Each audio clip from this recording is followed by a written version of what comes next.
Pozicioni i kryetarit të seksionit të shkencave të natyrës dhe teknike, në emër të kryesisë të Akademisë së Shkencave, ju uroj mirëseardhje në sallën Alex Boda për të realizuar këtë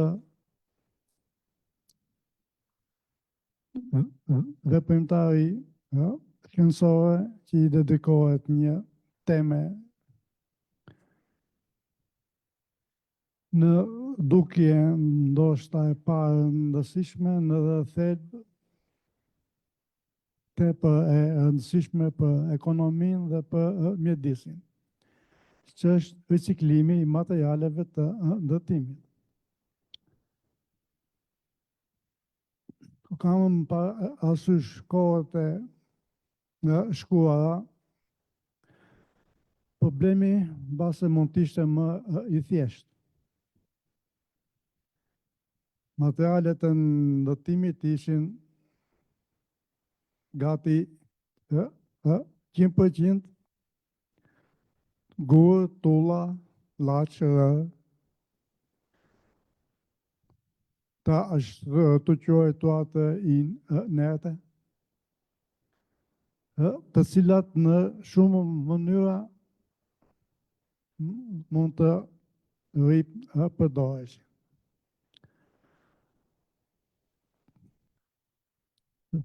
Sot kemi dy fenomene, rritja e intensitetit të ndërtimeve, që shoqërohet edhe me prishjen e ndërtimeve të vjetra.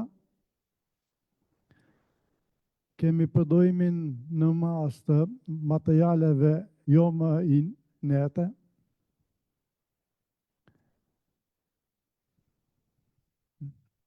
Kam parasysh një godin që është në mbarim me sipër pranë vendit ku banoj, dhe aty disa herë është krijuar një malje të me mbeturina jo inerte nga procesin ndërtimit. Nga ana tjetër, nga ajri, pamja është realisht e frikshme. Pasi vjen gryerje të theksuara të terrenit, të kodrave, nga marrja e materialeve të ndërtimit, çka përbën si dëm në mjedis, por dhe në aspektin e pamjes. Kështu që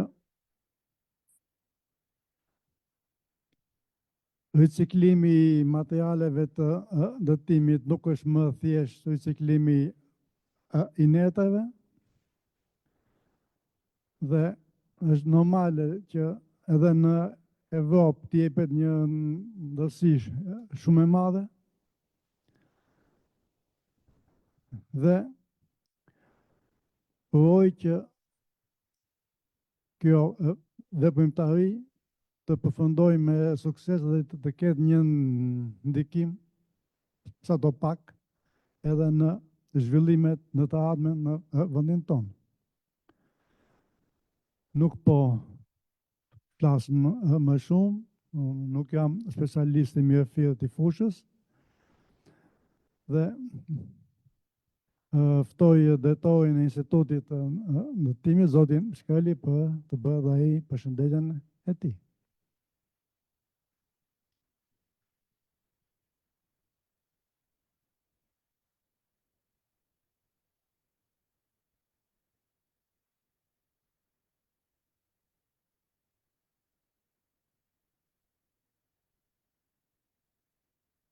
Mirëdita.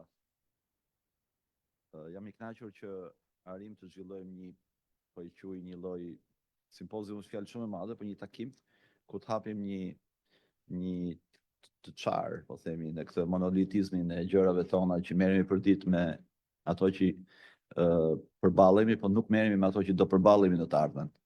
Çështja e ekonomisë qarkulluese është një çështje që lidhet shumë ngushtë me problematika qoftë të mjedisit, qoftë të industrisë së ndërtimit, po qoftë edhe me tema që duken më abstrakte sikurse është ngroja globale dhe që për ditë më tepër do impaktojnë në jetën tonë.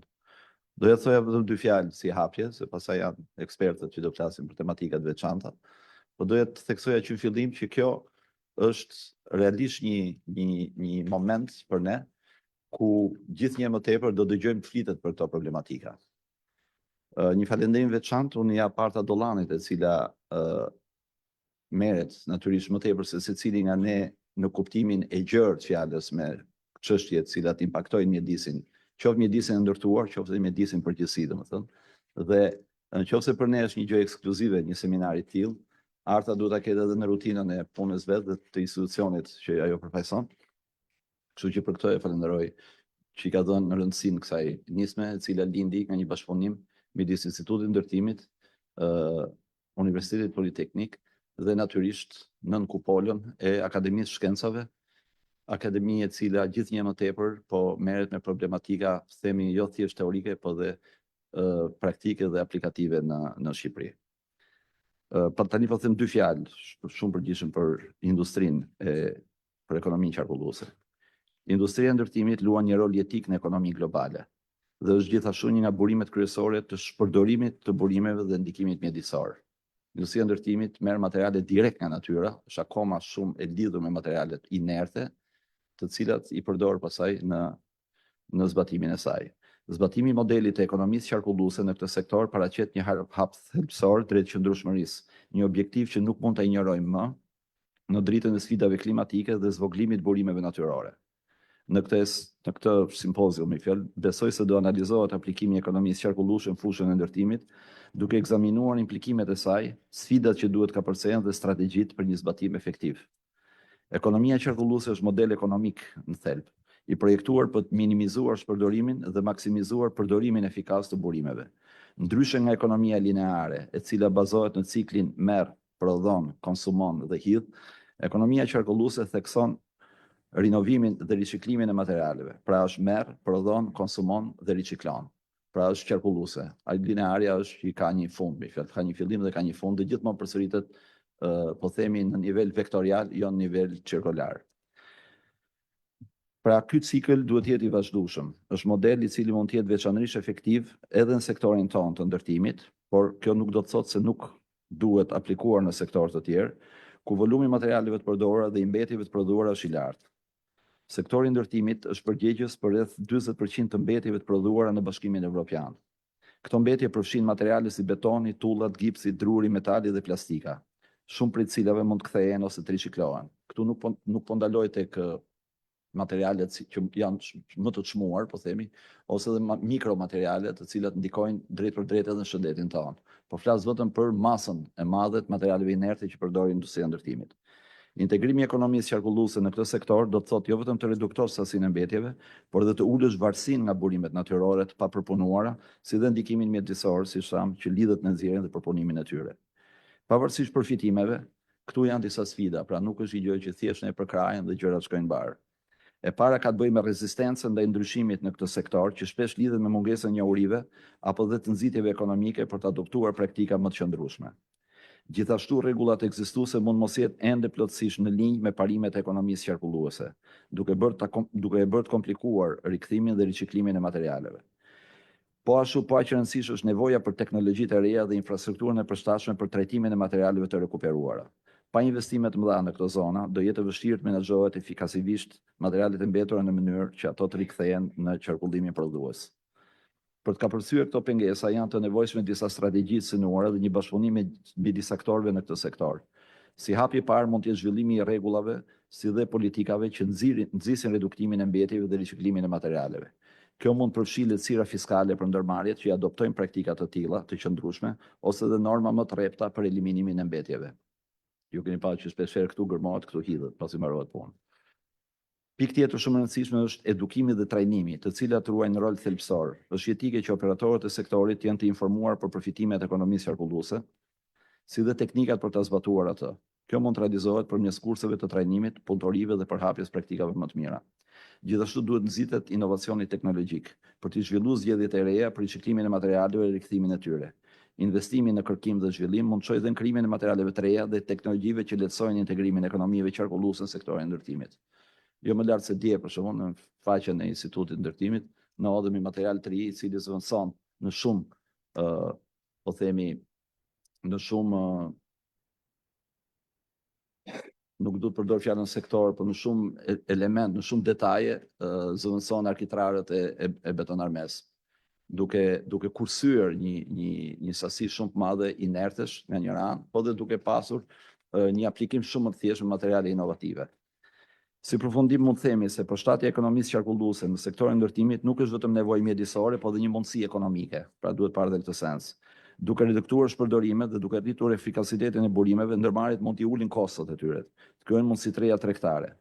Pavarësisht sfidave dhe tragjeditë e duara, për një angazhim përbashkët midis qeverisë, industrisë dhe shoqërisë civile, është e mundur ta transformojmë sektorin në një shembull të qëndrueshëm të inovacionit. Me këtë emergjencën klimatike, që po bombardohemi për ditë në këtë gjë, dhe që na shtyn të ndikojmë marrëdhëniet tona me burimet natyrore, ekonomia qarkulluese ofron një rrugë jetike drejt një të ardhmeje më të qëndrueshme, më rezistente, edhe më të vazhdueshme. Tani shpresoj që këtu dalin disa nga problematikat e kësaj gjës përgjithshme që unë përmenda këtu. Unë nuk jam ekspert i sektorit, dhe kjo është një material shumë i shkurtër, duke shfrytzuar burime informative në Shqipëri dhe jashtë Shqipërisë, por shpresoj shumë që kjo të jetë vetëm hapi i parë i disa seminareve të mëtejshme ku të nxisim sensibilizimin qoftë lart për adaptimin e rregulloreve, VKM-ve etj. Në këtë sektor, qoftë poshtë, nuk them në kuptimin e hierarkisë, po në kuptimin e një piramide vendimarrje tek njerëzit të cilët i aplikojnë këto rregulla, që nga ndërmarrjet deri te individët. Ju faleminderit dhe uroj punë të mbarë në këtë seminar sot.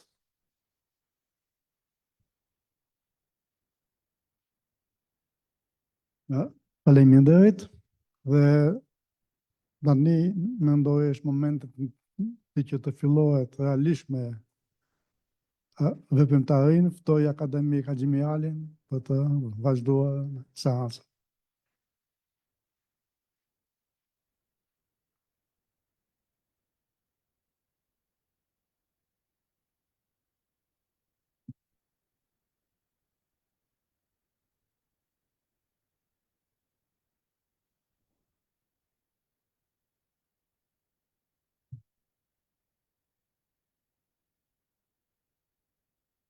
Faleminderit profesor Mikiu për fjalën tuaj, faleminderit drejtor Shkreli për fjalën tuaj hapse. Sipas programit, simpoziumi do të zhvillohet në 2 seanca me një pushim kafe në mes rreth orës 11. Në fund të seancës së dytë është lënë një kohë mendoj e mjaftueshme për diskutime për ata që kanë diçka për të thënë që s'patën mundësi të përgatisin në një referim, për pyetje, debat në një, ndoshta ndonjë pyetje e shkurtër më shumë për të sqaruar përmbajtjen e asaj që thuhet mund të bëhet dhe më një herë mbas referuesit, po të shkurtër, sepse thash ka kohë të mjaftueshme në fund për të bërë debat.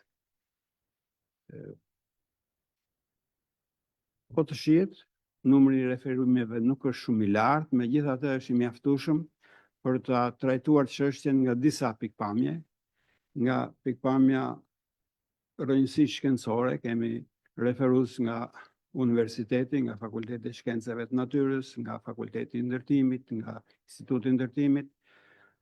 Për ta trajtuar çështjen nga ana mjedisore, kemi nga Agjencia Kombëtare e Mjedisit, nga Bashkia, nga sektorët përkatës.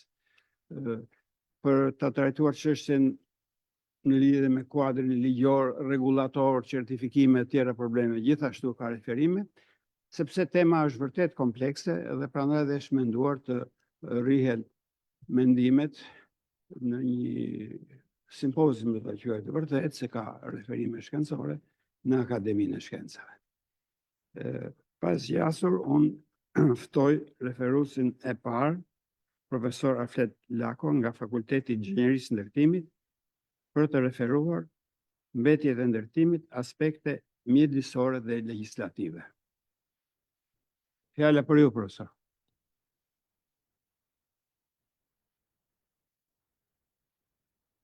Pra, unë jam Marfet Lako nga Departamenti i Inxhinierisë Mjedisit në Fakultetin e Inxhinierisë Ndërtimit. Atëherë, referimi që kam përgatitur për sot ka të bëjë me aspektet mjedisor legislativ lidhur me mbetjet të ndërtimit, dhe kryesisht është i fokusuar kryesisht në karakterizimin e këtyre mbetjeve, për të cilat ato marrin dhe klasifikimin që u takon. Dhe dyta, ka një overview përgjithshme mbi mënyrat e menaxhimit dhe trajtimit të tyre mbetjeve në sektorin e ndërtimit, me një shpresë të madhe të rritur që të ndryshojmë pak perceptimin që ekziston sot për këto mbetje si mbetje të parezikshme, që në fakt nuk është ashtu.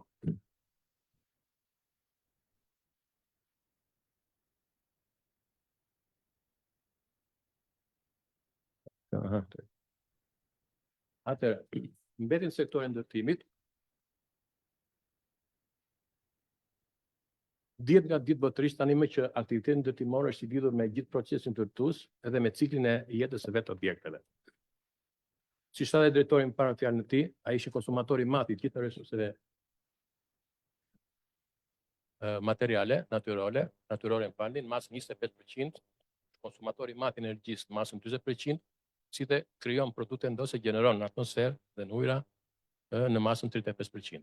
Duke pasur pasoja mjaft të rëndësishme dëme mbi gjithë komponentët mjedisor që janë ajri, uji, toka dhe veti. Duke ju referuar shifrave në statistikë, në Evropë sot rreth 1/4 e mbetjeve që prodhohen, gjenerohen praktikisht janë nga sektori i ndërtimit. Dhe rreth 30% e tyre reciklohet dhe 60% eliminohen në mënyrë pak a shumë të kontrolluar, kryesisht edhe në landfille. Pra, masa e tyre në 30% është një lajm pozitiv, sepse le të themi krijon segmentin e atij qarku që plotson ekonominë qarkulluese, duke e ndarë atë në mënyrë përfundimtare edhe nga ekonomia lineare. Atëherë, përpara se të vazhdoj me prezantimin, një përkufizim të shkurtër lidhur me mbetjet. Atëherë, mbetjet si përkufizim nga ana juridike ju mund ta gjeni në legjislacionin përkatës, edhe në legjislacionin shqiptar, në ligjin 10.463 të datës 22/9/2011, e gjeni këtë përkufizim. Përgjithsisht përkufizimet e mbetjeve janë homologime të legjislacionit tuaja, pra mund të keni të ngjashme të tjera. Pra është një send material ose e mirë të cilin mbajtësi, pronari pra, e hedh, ka vendosur ta hedh ose ka detyrimin ta hedh atë ose ta çojë tek procesi të rikuperimit ose trajtimit. Vazhdojmë me kufizimet, këtu kemi mbetjet e rrezikshme, pra janë mbetjet të cilat paraqesin një o disa karakteristika të tilla që bëjnë të tillë të rrezikshme. Kemi prodhuesin e mbetjeve, i cili është subjekti i aktivitetit i cili prodhon mbetje, kemi prodhuesin fillestar, ose kushdo që kryen operacione para trajtimi, të përzierjes ose operacione të tjera që kanë modifikuar natyrën e përbërjen e këtyre mbetjeve, dhe ky është prodhuesi i ri. Kemi poseduesin ose mbajtësin e mbetjeve, i cili është prodhuesi i mbetjeve ose person fizik apo juridik që është në posedim, dhe menaxhimi që ka të bëjë me mbledhjen, transportin, rikuperimin, trajtimin e mbetjeve, përfshirë edhe kontrollin e këtyre operacione dhe procese që vijojnë lidhur me mbylljen e qendrave të groposjes, si dhe operacione të tjera që kanë të bëjnë me cilësinë e operatorëve në treg ose të ndërmjetësit të mbetjeve. Kemi ripërdorimin, unë pa eci shpejt sepse janë terma të njohur besoj nga gjithë. Pra çfarëdo operacioni me anë të cilit produktet ose përbërësit që nuk janë mbetje ripërdoren për të një qëllim për të cilin ishin konceptuar në fillim, është rikuperimi i tyre, pra rifitimi, është çfarëdo lloj operacioni që ka si rezultat dhënien e një roli të dobishëm mbetjes, duke zëvendësuar materiale të tjera që do të ishin përdorur për një funksion të caktuar ose për ta përgatitur për një funksion të tillë. Kemi trajtimin, që janë gjitha operacionet që përfshin rikuperimin dhe groposjen në fund fundit, përfshin përgatitjen përpara rikuperimin ose groposjes, pra mund të jetë një proces i stabilizimit të mbetjes. Kemi reciklimin, që ka të bëjë me çfarëdo lloj operacioni i rikuperimit me anë të cilit mbetjet trajtohen për përfitimin e produkteve materiale ose për të përgatitur në funksionet e tyre fillestar ose për qëllime të tjera. Këtu përfshihet edhe trajtimi i mbetjeve organike, por jo rikuperimi i energjisë, as trajtimi për përfitimin e materiale që do të përdoren si të ndjekse ose në operacione burse. Atëherë, duke referuar me fokus veçantë te materialet e ndërtimit, ato mund t'i ndajmë në 3 grupe të mëdha, që janë materialet të gërmimit, dhe duke referuar kodit KEM, pra katalogu evropian i mbetjeve, është 170504. Kemi materialet përzjera që vijnë nga ndërtimi ose demolimi me kodin 17004 dhe materiale bitubinoze me kodin 170302. Atëherë, që fillim e theksojmë, si që thamë dhe në fillim, që mbetjet që vinë nga sektori ndërtimit konsiderojnë mbetje speciale. Pra që kërkojnë një fokus vëmendje të veçantë për mënyrën e trajtimit dhe menaxhimit të tyre. Për shembull, në kodin 70106 kemi të bëjmë me përzierje ose fraksione ndara betoni, tullash, tjegulla, qeramik që përmbajnë substanca të rrezikshme. 70204 ka të bëjë me drurin, qelqin dhe plastika që përmbajnë përsëri substanca të rrezikshme. 170301 bërësire bituminoze që përmbajnë zifte qymyri, 1703 zifte qymyri dhe katrame. Pra kemi pasur të gjërë që na bindin që këto mbetje tani më nuk konsiderojnë si rrezikshme, po janë të gjitha të rrezikshme. Dhe kush gjeneron mbetjet? Të gjithë e dim që kryesisht aktiviteti ndërtimi zhvillohet në kantiere. Në ndërtimit, ku kantieri vetë nuk është tjetër veçse një sistem i cili gjeneron flukse hyrje të materjas dhe flukse dalje. Në flukset tyre kemi resurset që ai përdor për ndërtimin e veprës, materiale, energji për punimet, ujë procesesh dhe energji për funksionimin e pajisjeve që ai përdor. Ndërsa flukset daljes janë gjitha mbetjet që prodhohen nga operacionet e prerjes materialeve, përbërëse të tjerë, nga punimet, ujë i patrajtuar i ndotur që vjen nga punimet dhe emetimet në ajër. Atëherë, këtu kemi paraqitur një skemë për mënyrën se si mund të menaxhohen materialet në ndërtimit ose mbetjet në rastin e ndërtimit të ri. Pra kemi dy lloj degësh, dy flukse që si mund të trajtohen. Pra janë materialet dërgëmimit që janë materiale të pastra, konsiderohen, dhe materialet të ndërtimit dhe shkatrimit. Të dy kanë secili mënyrën e vet të menaxhimit. Pra, nëse flasim për materialet ndërtimi që janë të pastra, pa përzierje, janë gjithmonë kushtet për t'i përdoruar përsëri. Ndërsa kur flasim për mbetjet ndërtimi dhe shkatrimi, ato duhen menaxhuar, analizohen për karakteristikat e tyre dhe në fund mund të rikuperohen ose të groposen në landfill ose të çohen drejt impianit të trajtimit.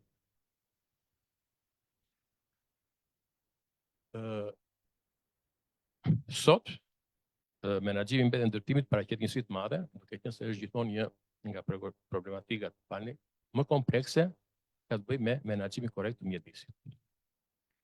Pra, si thamë dhe më përpara, theksojmë përsëri, mbetjet ndërtimit, tërësinë e tyre konsiderohen speciale, pasi janë të përbëra nga materiale inerte, të cilat ne mund t'i depozitojmë në qendrat e kategorisë përkatëse, kategorisë 3, dhe nga ana tjetër me materiale të rrezikshme të cilët duhen trajtuar në mënyrë që bazë të karakteristikave të tyre toksike ose të dëmshme që kanë dhe që identifikohen me anë të analizave specifike.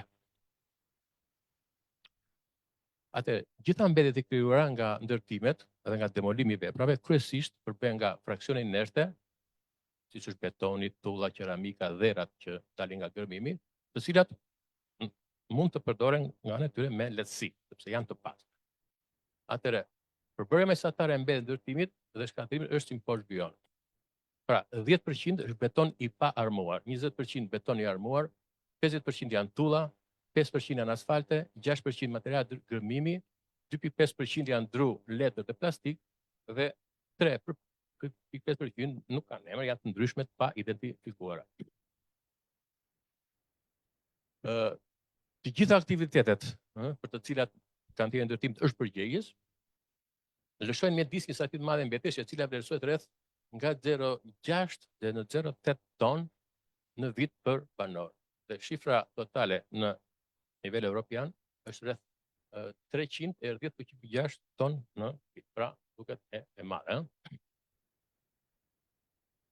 Në kantieret ku arrihet të bëhet rikuperimi, është e nevojshme që materialet e shkatrimit të seleksionohen sipas tipit. Pra duhet bëhet ai quhet shkatrim selektiv me pincë. Dhe më pas përdoren të gjitha në punimet e riparimit. Këtu do të kemi kujdes që gjatë shkatrimit selektiv nuk kursesi nuk mund të përdoren teknikat e shkatrimit tradicionale. Pra mos mund të fusi rusmën nëse duam të rikorrojmë diçka. Do të prishen ngadalë edhe manualisht nëse nevojë të seleksionohen. Pra është i domosdoshëm që të bëhet demontimi dhe destrukturimi i gjithë objektit me qëllim që të gjitha fraksionet e materialit që duam të përfitojmë jenë homogjene, pra të pa përzgjedhje. Gurët dhe dherat me kushtin thelbësor që të mos jenë të ndotur me rëndë rrezikshme, që vinë nga punimet e gërmimit, të shpimit apo ndërtimit janë të përjashtuara. Pra nuk mund t'i konsiderojmë këto mbetje speciale, sepse të tham, duke qenë të pastra mund të ripërdoren me lehtësi në sektor ose në vende të tjera ku ndërtohen. Prandaj çdo kantier duhet parashikoj zonat posaçme ku ai të stokojë të paktën në mënyrë të përkohshme të gjitha dherat e gërmimit që të jenë gati për përdorim. Normat parashikojnë sasinë dhe mënyra se si ai stokohet.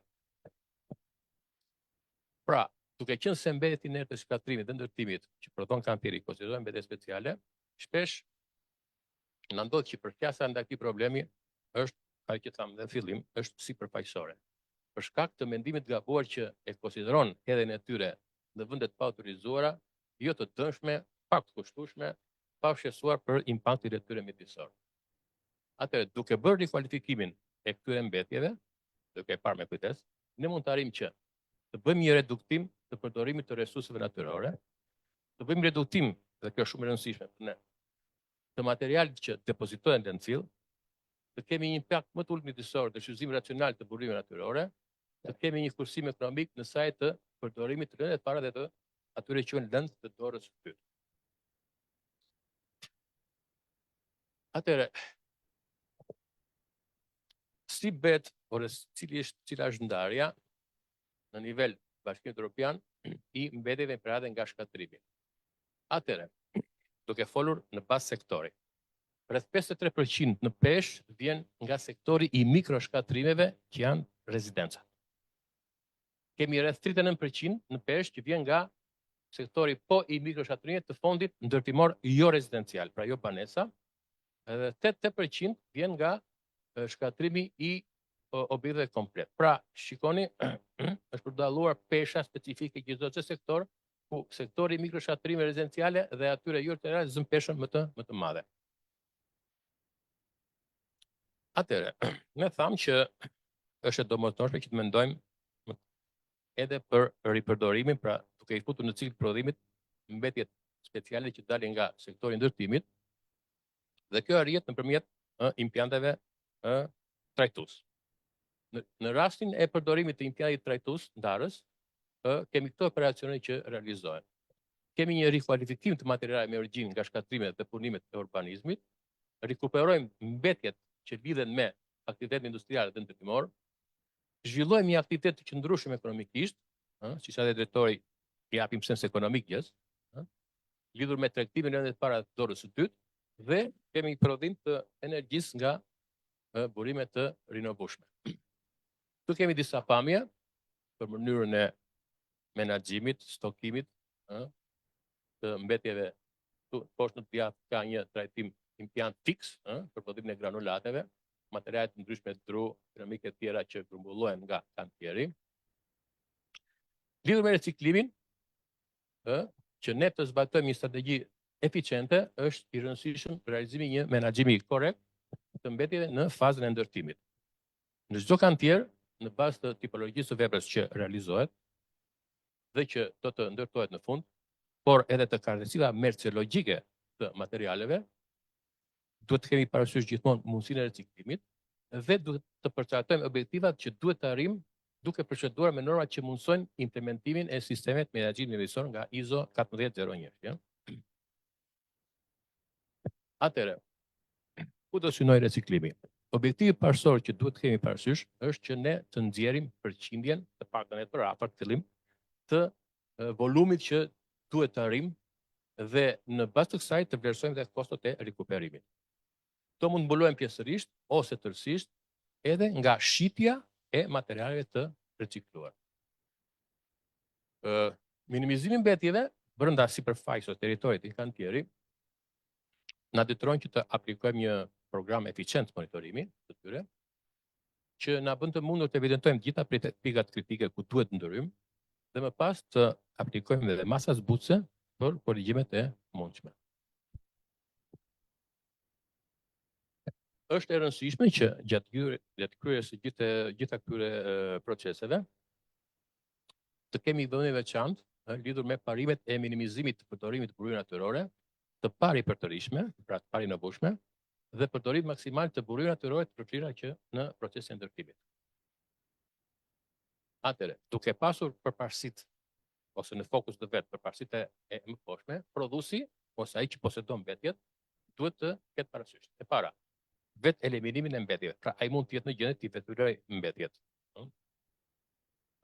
dorëzimi mbetjeve të tretëve që janë të autorizuar për transportin dhe trajtimin e tyre, dorëzimin e mbetjeve të subjektet që menaxhojnë shërbimin publik të mbledhjes së mbetjeve urbane me anë e marrëveshjeve të veçantë, pra disa opsione për të trajtuar ato, shfrytëzimi i transportit të kuroror mund të ndodhë të mbetjeve të rrezikshme për distanca më të mëdha se 350 km dhe stacime të mëdha se 25 ton dhe eksportimi i mbetjeve. Atëherë, të gjithë kemi dëgjuar për konceptin e përgjegjësisë zgjeruar të prodhuesit prodhon mbetjet. Kështu që në vijim të këtij koncepti duhet të theksojmë rëndësinë e kualifikimit të ofruesit të shërbimeve, ai që më përsipër pra ta bëj këtë punë, që ka të bëjë me mbledhjen dhe eliminimin e mbetjeve të ndërtimit. Është detyrë e prodhuesit që të verifikojë që transportuesi apo marrësi i mbetjeve që ai prodhon të jetë subjekt i pajisur rregullisht me leje për transport, ripërdorim, eliminim, tregtim ose ndërmjetësi të mesme. Dhe këtë në legjislacionin tonë kemi VKM 371 të datës 11/6/2014. Atëherë, një aspekt tjetër i rëndësishëm ka të bëjë me regjistrimin e mbetjeve të rrezikshme. Pra, firma ndërtuese e cila prodhon këto lloj mbetjesh është e detyruar të mbajë një regjistër të veçantë për ngarkim-shkarkimin dhe ekskluzivisht vetëm për mbetjet e rrezikshme. Të gjitha mbetjet e jo të rrezikshme që rrjedhin nga aktivitetet e demolimit dhe të ndërtimit nuk regjistrohen, pra nuk është detyrimi për të regjistruar në regjistrin e ngarkim-shkarkim. Atë lidhur me stokimin e mbetjeve kantiere, një aspekt të cilin e përmendëm dhe më parë si shumë të rëndësishëm. Mbetjet inerte duhet të grumbullohen veçmas në tokë, me kush që mënyra që kemi zgjedhur për depozitim, domethënë të ketë pjesësinë e dur për të evituar pra mbajtjen e ujrave të shiut, pra të mos lagë. Kurse mbetjet e rrezikshme, siç janë vajrat, bateria e tjera, duhet të stokohen në kontener të posaçëm, po dhe të etiketuar, pra me mbyshimin sipër për t'i dalluar. Lidhur me mbetjet e tjera që ka të bëjë me metalin, drurin, kartonin, plastikën e tjerë, është mirë që të depozitohen në kazan ose kontener të tjerë për t'i dalluar. Atëherë, lidhur me depozitimet e prodhuesit për depozitimin në landfill. Lidhur me mbetjet inerte, për kufizuar më mirë, pra janë mbetje të ngurta që nuk pësojnë asnjë transformim fizik, kimik, pra janë të qëndrueshme vetë nga natyra fizike. Nuk digjen, nuk treten, nuk prodhojnë liksiviate, pra liksiviate ndoshta kanë dëgjuar si term janë ujrat e tullimit që prodhojnë mbetjet, apo mbetjet organike. Pra nga shtira e tyre dhe nga ujrat atmosferik, dhe nuk lëshojnë substanca ekotoksike. Karakterizimi i bazë është kërkesë themelore me qëllim që të përcaktohet pranueshmëria e mbetjes, nëse do caktohet në një ventil caktuar apo në një kategori tjetër. Pra, ajo është e detyrueshme për secilën tipologji të mbetjeve që ka listuar kemi që dërgohet në qendrën e stokimit. Ky karakterizim kryhet vetëm në fund të trajtimit të nevojshëm për stabilizimin e mbetjes. Disa pamje, po mbyll me disa pamje ekokantieresh, pra mënyrën se si organizohet mbledhja e selektuar e mbetjeve të ndërtimit të shkatrimit, janë të huaj, nuk janë.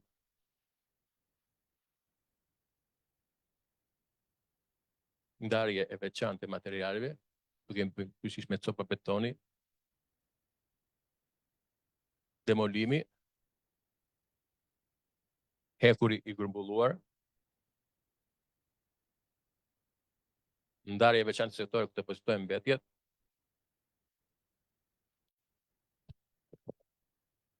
faleminderit.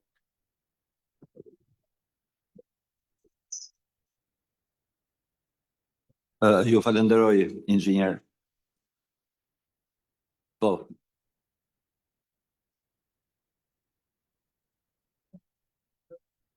Më fal, prezantoni me 2 fjalë vetëm.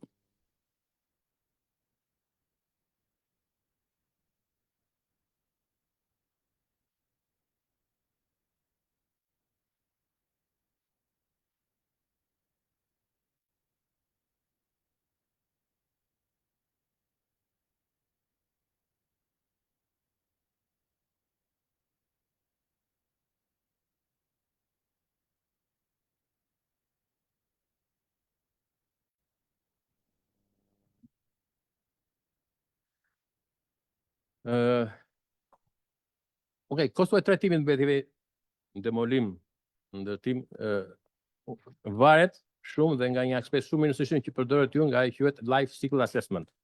Pra vlerësimi i ciklit jetës së produktit. Do të thënë, ideja është sa më e gjatë jetë qëndrueshmëria e produktit në treg ose në funksion, aq më urrës dhe kosto dhe impakti mjedisor se gjyra mjedisore që ai ka. Me thënë drejtën, studime këtu ende të tilla nuk ka, edhe unë nuk kam bërë ndonjë që të vlerësojnë nga kjo pikpamje jetëgjatësinë apo impaktin që ka gjyra mjedisore që ka një mbetje ndërtimi mbi mjedisin. Gjithsesi është një nevojë, prandaj u falenderoj për pyetjen, është një nevojë që ndarten këto të gjëra të shihen edhe nga kjo pikpamje. Ndërhyrja, pyetja ishte shumë me vend dhe është nga gjërat që secili nga ne kjo i shkon ndërmend, se flitet këtu edhe për një raport midis dëshirës për riciklim nga njëra anë, kostot nga ana tjetër, por edhe jetëgjatësia e këtyre objekteve, të cilat domosdoshmërisht vjen në moment që do shkatrohen. Dhe ky shkatrim mund të jetë i kontrolluar, pra i bërë nga njerëzit, ose do jetë i shkatrim nga koha ose nga faktorë tjerë natyral. Për sa duket groteske ose paradoks, po themi, ricikluesit më të mirë janë fshatarët. Domethënë shkalla më e ulët, po themi, në kuptimin e zhvillimit teknologjik, që është jeta në fshat, që është edhe jetë me një mënyrë apo tjetër lindin civilizimet, janë dhe ricikluesit më të mirë. Kjo vjen për shkakun e thjeshtë, në fjalë, që burimet e jetesës në fshat dhe prodhimi e tjerë është shumë më i ulët se sa në nivelet industriale që ka qyteti. Fshatari riciklon çdo gjë, që nga, po themi, nga pleu i baktive e deri te krasitjet e pemëve apo gjethet e thara e tjera, të cilat kompostohen dhe ripërdoren për plerime kështu. Në një mënyrë apo një tjetër, ideja kjo duhet të jetë ruralizimi i konceptit të riciklimit në ekonomitë moderne, të cilat bazohen mbi konsumizmin.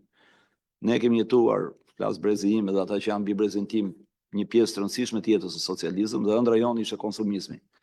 Duke ignoruar efektet devastante që ka konsumizmi në resurset natyrore.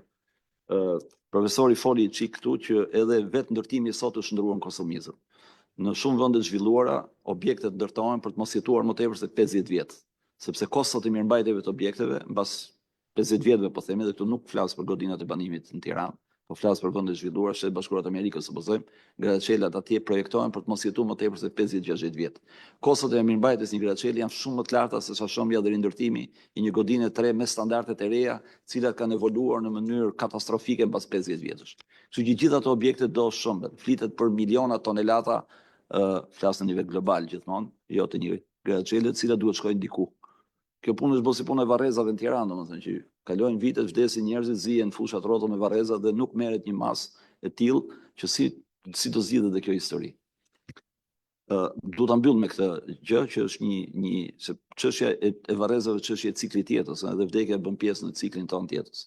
Ne nuk zhdukemi përfundimisht, mund zhduket, po themi, vedia jonë, dhe vedia me siguri që humbet, por ne nuk humbasim, ne transformohemi patjetër në diçka tjetër. Ju mund googloni, është një prirje që me që ju referuam së bashku me fjalë, po zë vend në Kaliforni e kudo, që thot një i vdekur një pemë. Domethënë, të vdekurit atje zgjedhin që të bëhen pemë në të ardhmen. Dhe gjithë mënyra se si, po themi, transformohet trupi i njeriu të vdekur nuk është më incenerimi nëpërmjet djegjes apo varrosjes, gjë e cila është braktisë për shumë kohë së bashku, por shndrimi në ple organik për një pemë. Edhe bëhet vetë kompostimi i njeriu edhe mbillet dhe pema, dikush e vë targën, dikush jo, dhe po lindi pyetje të reja nga të vdekurit. Duket si një diçka makabër, po është një diçka shumë e bukur. Kështu që kjo fushë është një fushë që sapo e kemi prekur ne në Shqipëri. Dhe duhet rregulluar me do e mos dhe nga ana ligjore. Dhe nuk duhet lënë në dëshirën edhe në ndërgjegjen e disa njerëz të cilët e kuptojnë rëndësinë e kësaj gjëje, por duhet bërë normative, do vjen moment që duhet bërë normative. Për këtë motiv thashëm fillim që do dëgjojmë gjithnjë më tepër dhe në të ardhmen rreth çështjes së qarkullimit të inerteve, në këtë rast flasim për materiale inerte kryesisht, në ndërtim hiq një material organik që mund të jetë plastika, por është temë e cila do na impaktojë të gjithëve. Tani kush ka një pyetje për profesor Lakon mund ta bëj, meqense është akoma, përndryshe do vazhdojmë me tematikat.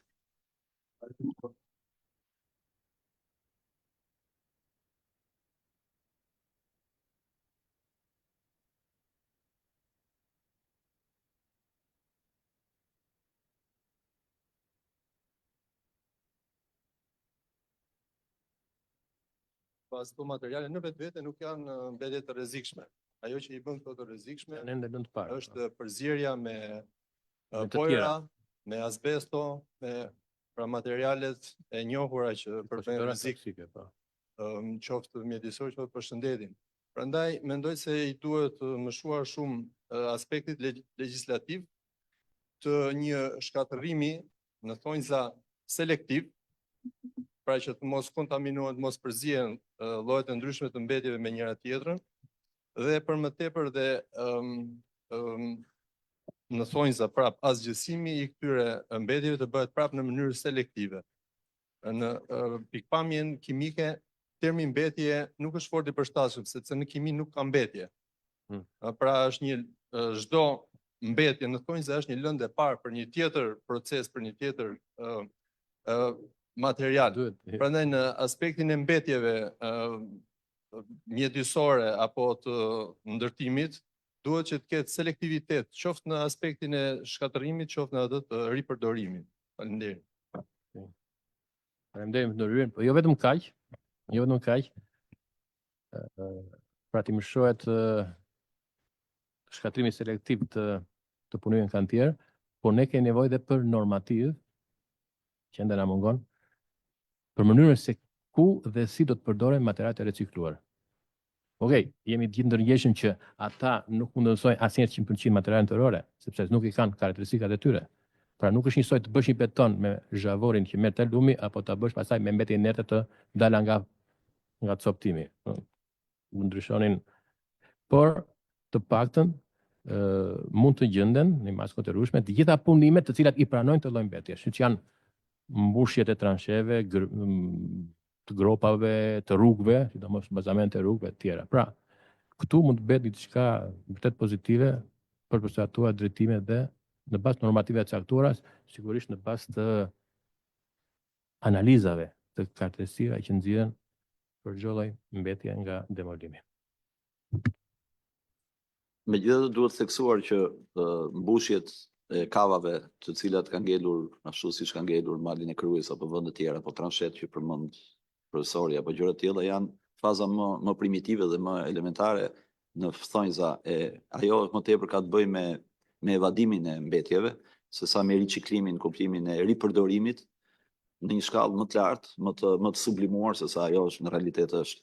Ne jemi prezent se si u trajtuan mbetjet e shëmbjeve nga tërmeti, të cilat u evaduan dhe u krijuan kodra artificiale, një lloj parku, ekoparku në një farë mënyrë, u hodhi një emër romantik, dhe që një zgjidhje për momentin shumë efikase, sepse u shndru nga një vend dotës si ishte në Porto Romano, u shndru në një park. Por thashë një herë që kjo shkalla e parë, më e thjeshtë, pavarësisht koshës që ka, dhe më pak me fantazi për të bërë një diçka, nuk ka të bëjë me fantazinë, por më pak nga pikpamja teknologjike e trajtimit.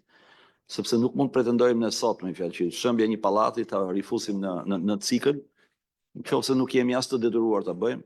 Kostot duke pas një teknologji relativisht ulët janë shumë të larta, mund të jetë eksperimentale një gjë e tillë, mund ta bëjë një institucion dhe këtë do ishte gjë shumë e mirë për ta bërë. Është një proces gradual, domethënë, është shumë gradual ky proces. Po.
Komuniteti i Rom është komuniteti më riciklues në Shqipëri sot.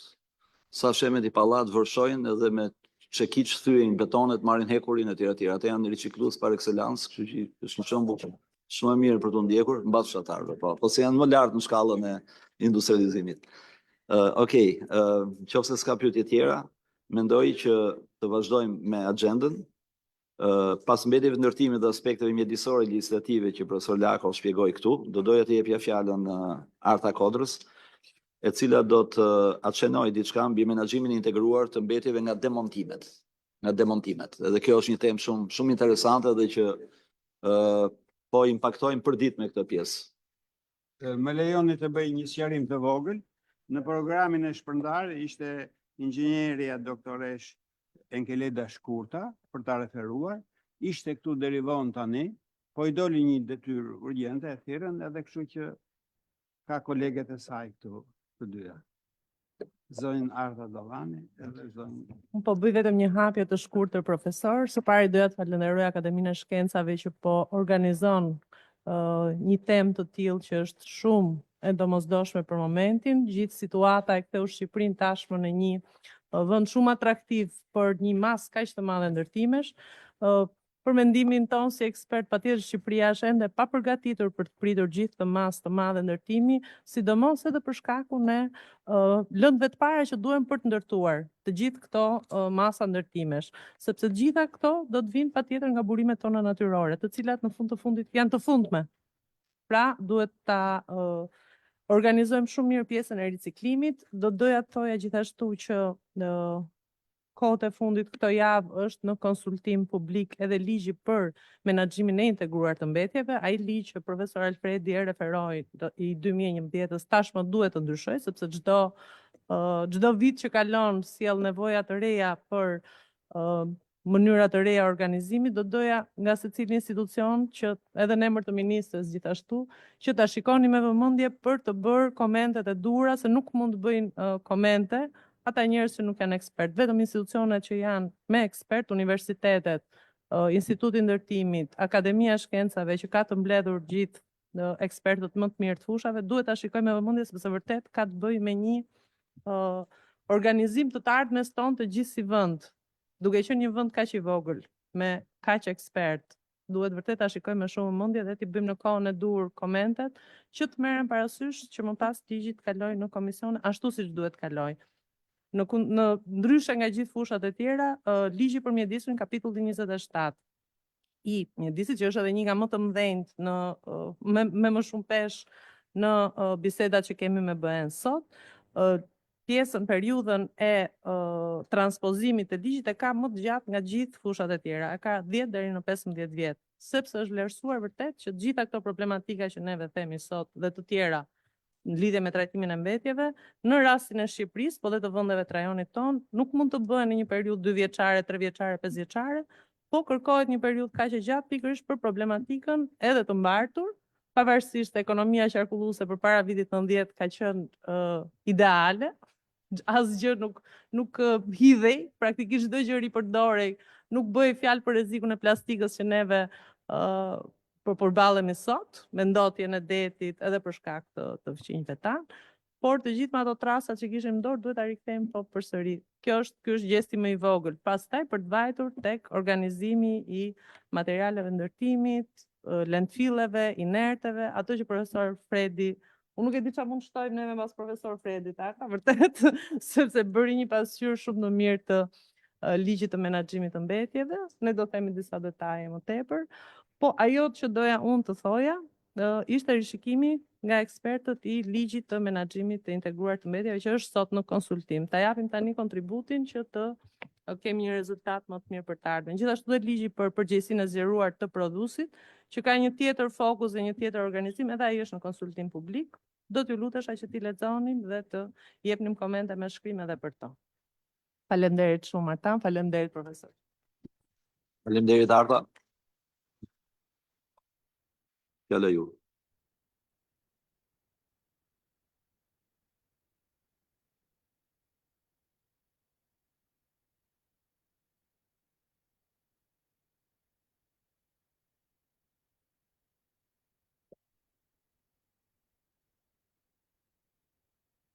Përshëndetje të gjithëve, unë jam Arta Kodra, jam përgjegjëse në sektorin e inovacionit dhe bashkëpunimit mjedisor në Agjencinë Kombëtare të Mjedisë. Për shkak se kolega ime sot nuk do të ishte e pranishme, ta bëjmë këtë.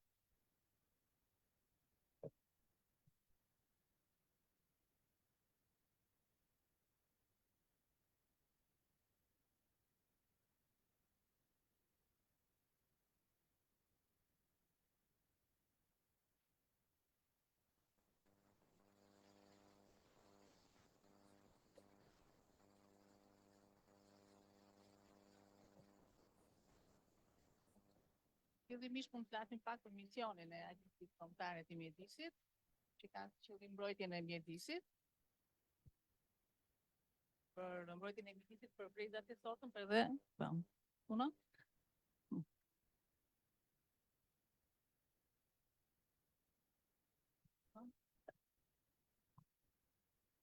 Po duhet ta shkruaj.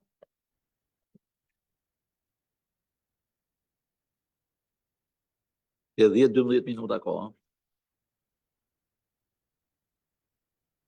Atëherë ka për mision mbrojtjen, ruajtjen dhe përmirësimin e mjedisit, si një pasuri për brezat e sotshëm, por edhe për të ardhmen, për parandalimin, paksimin e rreziqeve ndaj jetës së shëndetit të njeriu dhe sigurimin e përmirësimit të cilësisë së saj për një përdorim më racional të burimeve të natyrës.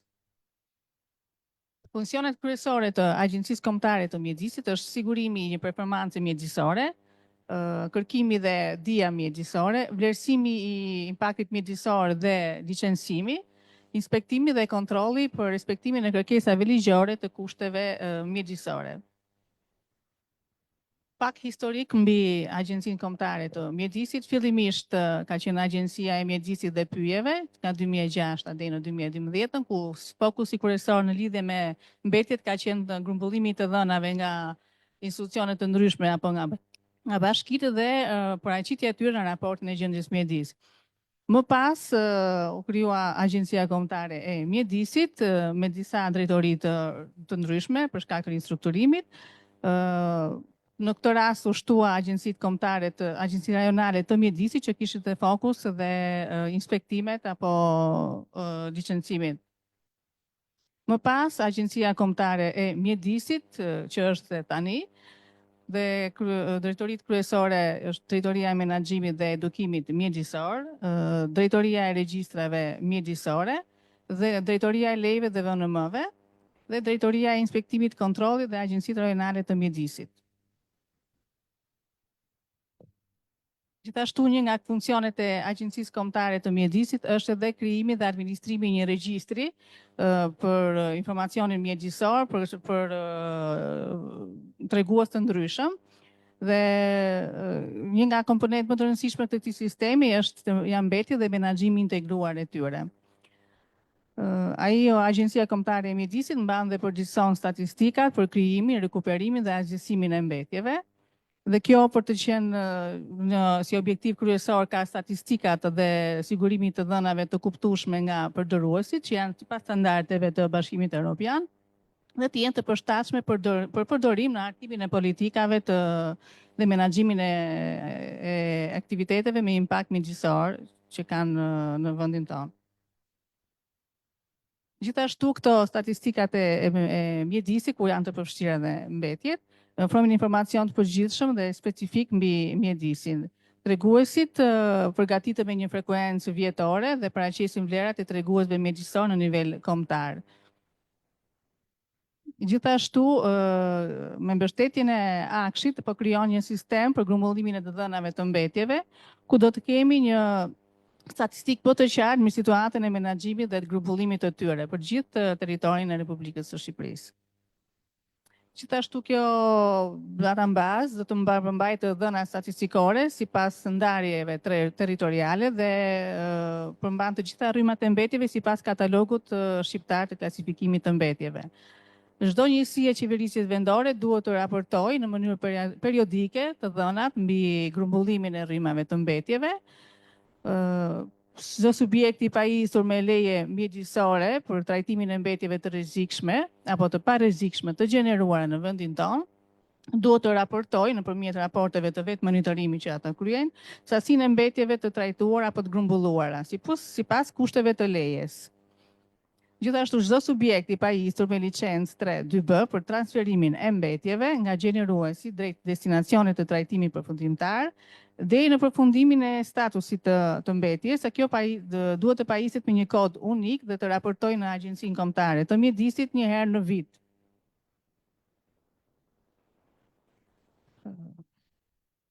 Ka disa vendime për lidhje me mbetjet e inerte, siç është vendimi për kërkesat për miratimin e kërkesave për menaxhimin e mbetjeve inerte, ku njësitë e qeverisjes vendore me lëshimin e lejes për projektim, ndërtim dhe riparim, restaurim apo shenjës, përcaktojmë se personi fizik ose juridik që është dhënë leja duhet të provojë me dokumentacionin e nevojshëm për mbushjen e kërkesave të tij brenda 30 ditëve të përfundimit nga data e përfundimit të projektit të ndërtimit. Po ashtu, njësitë e qeverisjes vendore në planet e përgjithshme dhe planet vendore të menaxhimit të integruar të mbetjeve duhet të parashikojnë vendet për depozitimin e përkohshëm të mbetjeve inerte dhe landfille për mbetjet inerte. Dhe ndalohet ndërtimi i vendepozitimeve të përkohshme të mbetjeve inerte nga njësitë e qeverisjes vendore në disa zona të listuara që më poshtë. Statistikat me mbetjet inerte, që cilat grumbullohen dhe informacione nga bashkitë apo institucione të ndryshme, përdoren për të publikuar në raportin e gjendjes në mjedis dhe gjithashtu ato janë të përfshira dhe në programin kombëtar të monitorimit të mjedisit, të cilat duhet të grumbullohen të dhënat dhe të raportohen. Informacione që merret mbi to është informacion nga pushteti vendor, i cili nuk është shumë afër realitetit, sepse jo të gjitha bashkitë raportojnë, dhe mungon vendepozitimi i mbetjeve inerte pothuajse në të gjitha njësitë e qeverisjes vendore. Për këto ka mangësi të informacionit të marrë nga bashkitë. Menaxhimi i duhur i mbetjeve është thelbësore për parandalimin e ndotjes dhe maksimizimin e riciklueshmërisë së këtyre materialeve. Riciklimi i mbetjeve të ndërtimit dhe prishjes ndihmon në ruajtjen e burimeve natyrore dhe redukton nevojën për materiale në të parë. Po gjithashtu redukton sasinë e mbeturinave të hedhura në landfille, të cilat mund të ndihmojnë dhe në reduktimin e ndikimeve negative që mund kenë në mjedis, siç janë dhe emetimet e gazeve serë. Është e rëndësishme zbatimi i parimit të 3 R-ve, pra reduktim, përdorim dhe riciklim, dhe gjithashtu është në kuadrin e ekonomisë qarkulluese, mbetjet mund të jenë si një burim fitimi. Faleminderit.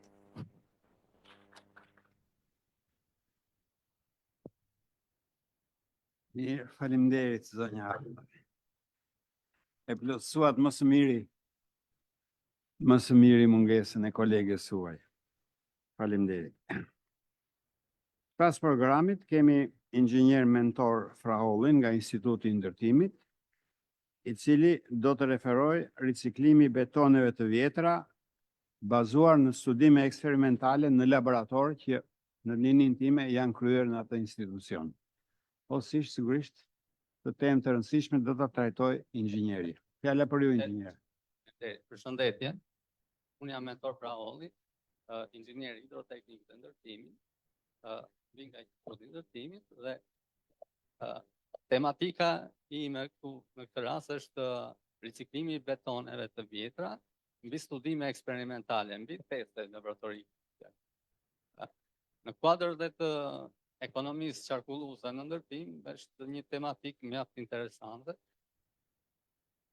Atëherë, në tërësi kemi një përmbledhje të pikave që trajtohet, ku janë një abstrakt i përgjithshëm, objektivat, materialet dhe rezultatet e testimit,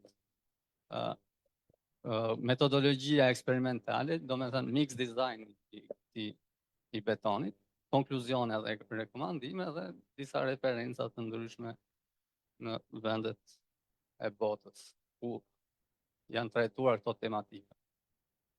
Atëherë, në abstrakt, ne kemi, te ky studim është një mundësi e përdorimit të agregateve të ricikluara në përzierjen e betonit në vend të agregateve natyrore, me fjalë. Duke marrë shkas se riciklimet e mbetjeve po iniciohen në gjitha vendet e botës për shkak të reduktimit të gjurmës së karbonit dhe ndikimeve në rezervat natyrore, me impakt të drejt për drejt në mjedis.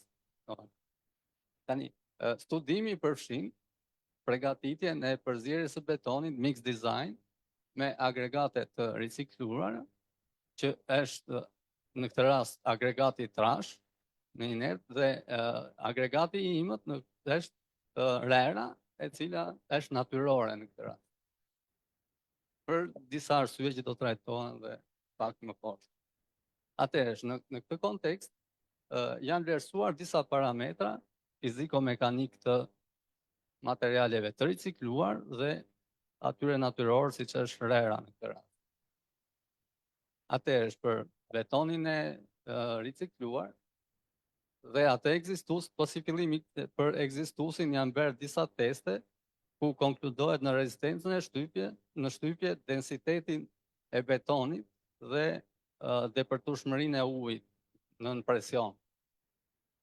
Kurse për agregatet e ricikluara ne kemi bërë si testet në rastin e preskët dhe të betonit preskët dhe ato të ngurtësuarin, të cilat do përmenden edhe në vazhdim. Parimi kryesor mbështetet në ekonominë qarkulluese në ndërtim. Me një përkufizim, reduktim, riciklim dhe ripërdorim të këtyre materialeve për të ardhmen dhe besoj dhe ka ardhur koha dhe tani që mund të përdoren. Tani, riciklimi jo vetëm që ndihmon në ruajtjen e burimeve natyrore si zhavore e rera, por gjithashtu zvoglon saksinë e mbeturinave ndërtimore që përfundojnë në landfille. Plus ul emetimet e përgjithshme të gazrave të efektit serë nga çimento e përdorur. Le të mos harrojmë përfitimet ekonomike për dy aktorë kryesorë, mjedisin dhe industrinë. Objektivat e këtij studimi kanë të bëjnë me performancën efektive fiziko-mekanike të agregateve të ricikluara të përdorura në përzierjet të betonit në vend të agregatit natyror. Studimi materialeve që mund të shtohen si shtesa për lidhjen e midis agregatit të ricikluar dhe çimentos, zvoglimin e emitimit të karbonit nëpërmjet riciklimit të mbetjeve të betonit, të grumbulluara në vend dhe sigurimin e një mjedisi të pastër konform standardeve ndërkombëtare. Si dhe optimizimin e raportit të agregatit të ricikluar me atë të agregatit natyror në përqindje. Përveç betonit të ricikluar, agregati që e përmendëm dhe më lart, i imët, që në këtë rast është përjashtuar për kompozimin e mix design, mund të përdoret në shtresa rrugore dhe është mjaft fantastik për arsye se ka pH-et neutrale, si thua, ndryshe nga rera natyrore që mund të kenë mbetje qoftë të gjalla, qoftë gjëra, me një fjalë që të rera natyrore janë prezente. Tani këtu kemi konkretizuar me disa ilustrime si materiali që është marrë në rrugën Plepa Rogozhin, i vjetër, beton i vjetër, i cili është përpunuar dhe deri në një fazë të dhirjes agregatit dhe shpërndarja gravimetrike e tij mbas përfundimit të këtij procesi. Dhe në fund është dhe skema e një kubi që është shtypur dhe që ka një formë normale, që do me thënë materiali ka një uniformitet mjaft të mirë, si dhe betonet me agregate natyrore. Tani, materialet që ne kemi përdorur dhe rezultatet e testimit janë si folë. Parimi kryesor është agregati rreth 70-80% të gjithë kompozimit betonit. Prandaj është një element mjaft i rëndësishëm, i cili ndikon drejt për drejt në cilësinë dhe në betonin vetë. Materialet që kemi përdorur janë si çimento portland, në rastin e agregati trash i ricikluar, që kemi dhe objektiv, agregatet e imta, aditiv dhe ujë.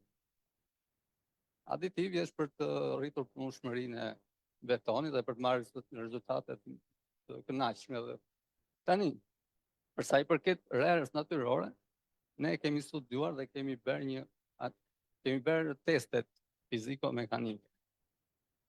Vendburimi i rerës është rrëshen në mat me një fjalë, dhe nga studimi del që kjo rerë është e përshtatshme dhe është brenda kushteve teknike sipas standardeve europiane.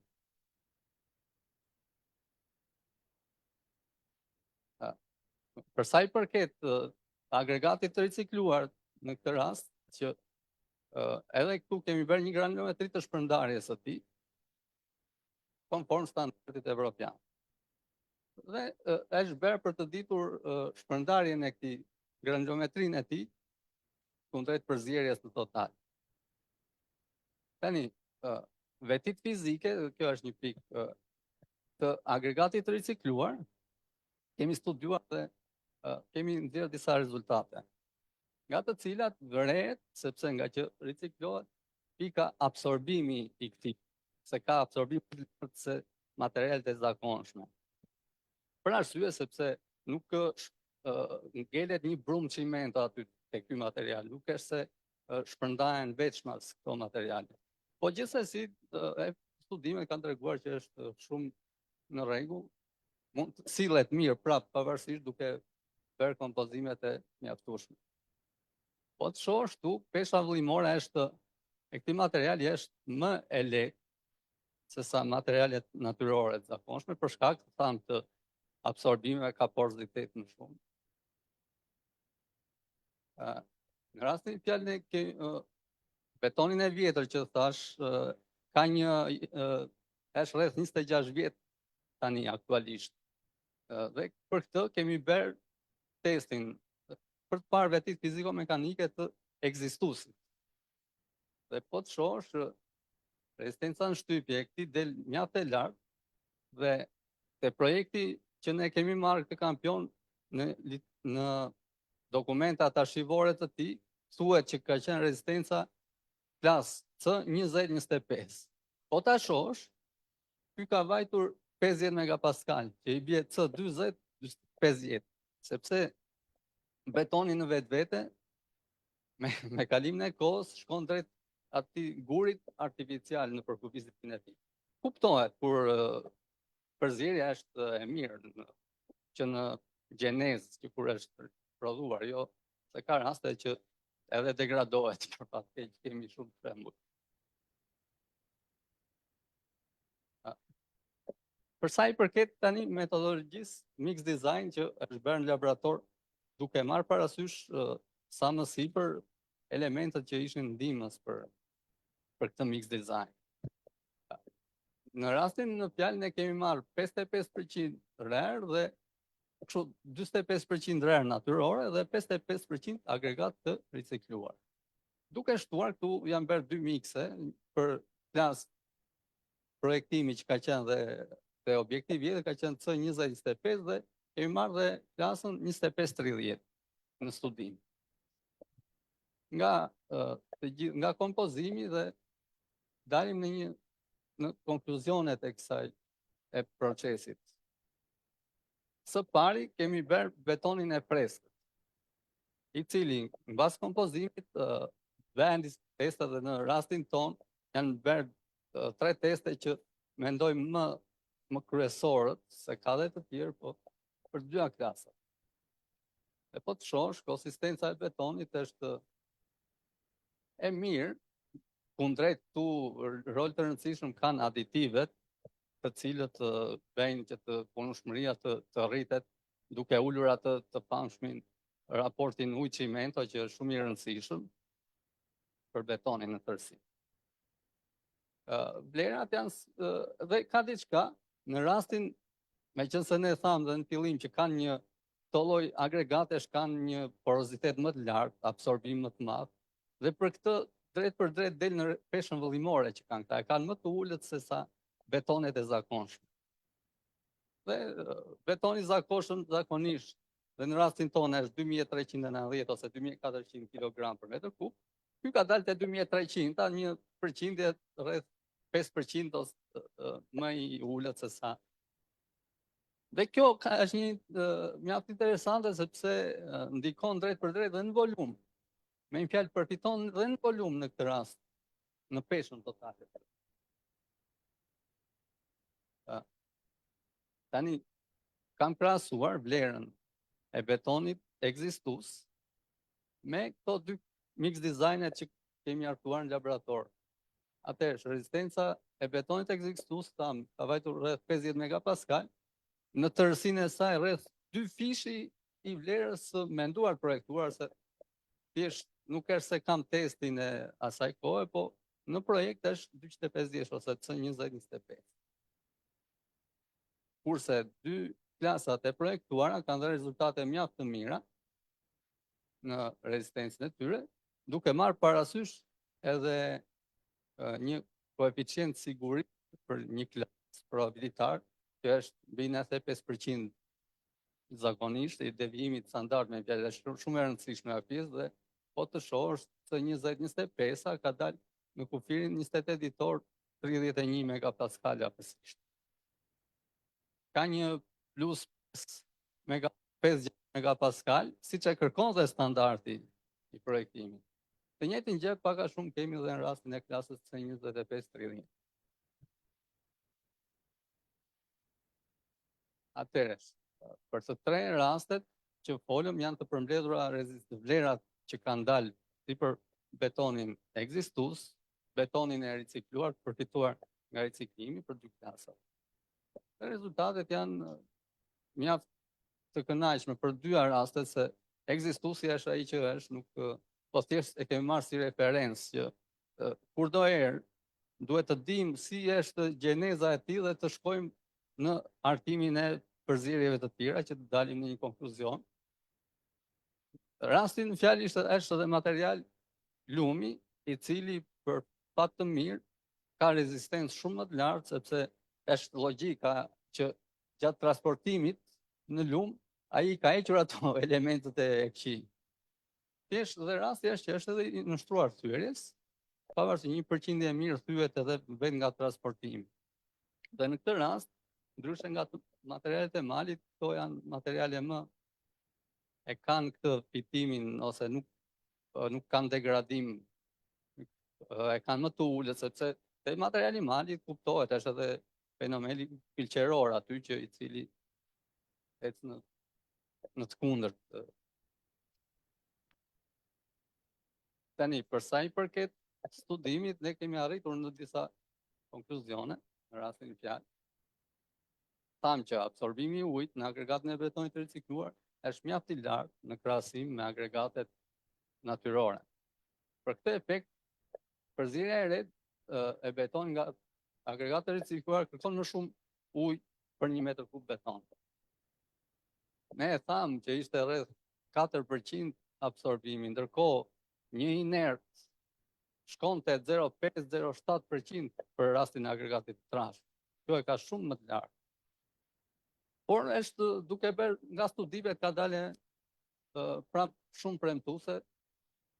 Për sa i përket punueshmërisë, pika e dytë, punueshmëria e betonit në agregatet e ricikluar është më e ulët se në agregatet natyrore. Por përzierja e betonit me këtë sasi që kemi marrë në 55% të ricikluar dhe 45% nga agregati natyror, ka dalë e kënaqshme si punueshmëri, dhe siç e pam dhe në foto, dhe në shtypjen e testit që ishte formë normale që do indirekt lidhen bashkë.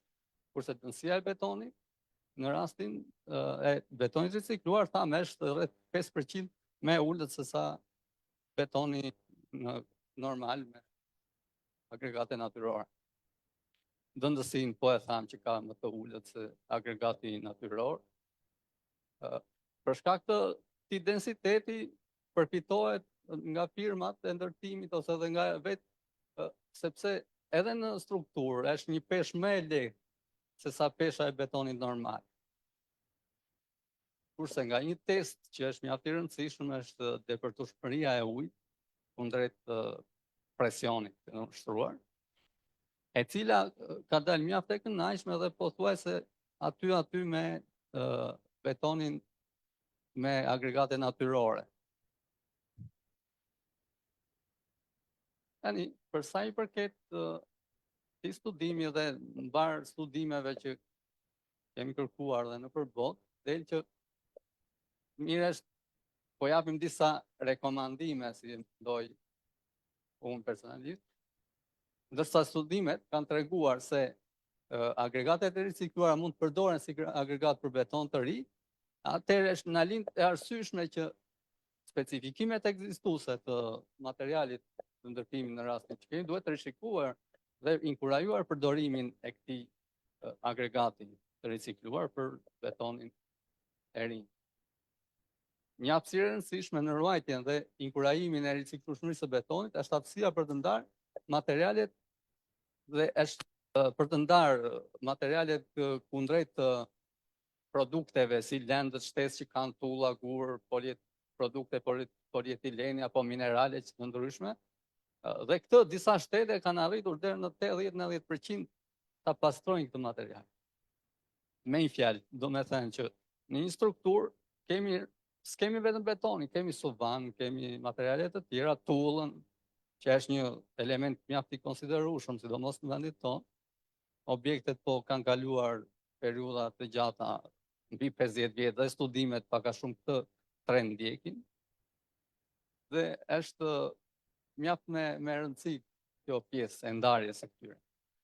Atëherë, përveç saj në them që duhen të bëhen dhe kërkime të tjera shtesë, për sa i sepse ka shumë teste të cilat nuk janë mbuluar, si thua, për një siguri mjaft të mirë, me publikime apo me kërkime studimore, si thua.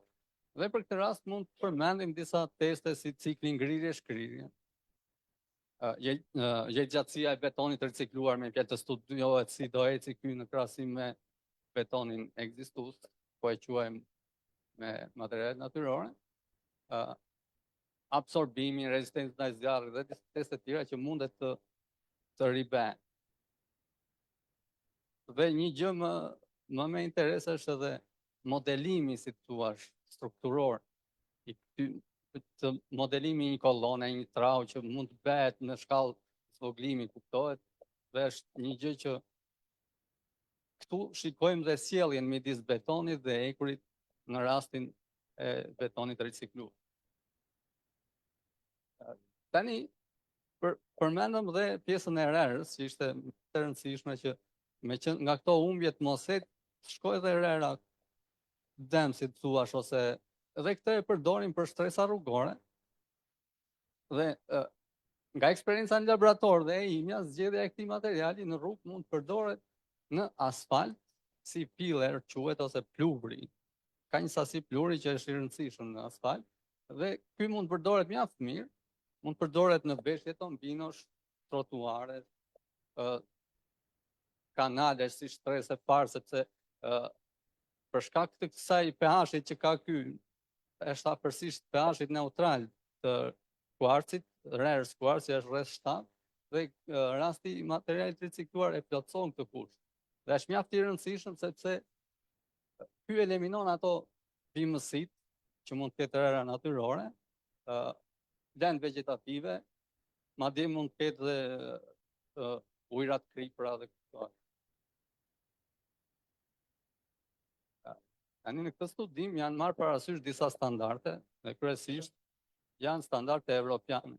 Euronorma që dhe ne në vendin tonë kemi përshtatur dhe me këto norma po ecet. Qoftë për çimenton, prodhimin, ujin, s'po i përmend me shifra ose me numrat e tyre, dhe për betonin, prodhimin e betonit dhe testet e tjera me radhë për agregatet.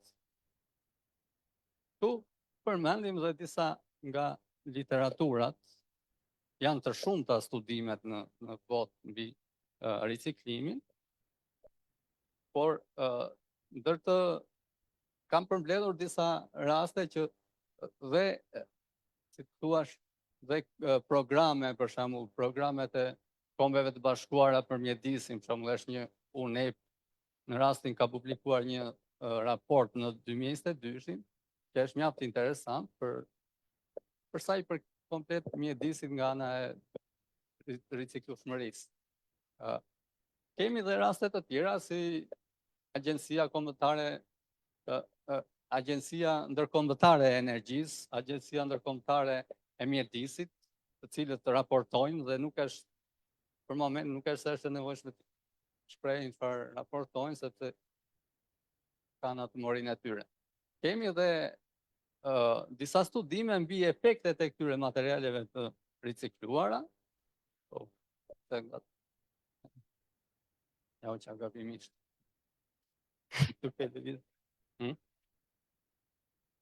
Jo,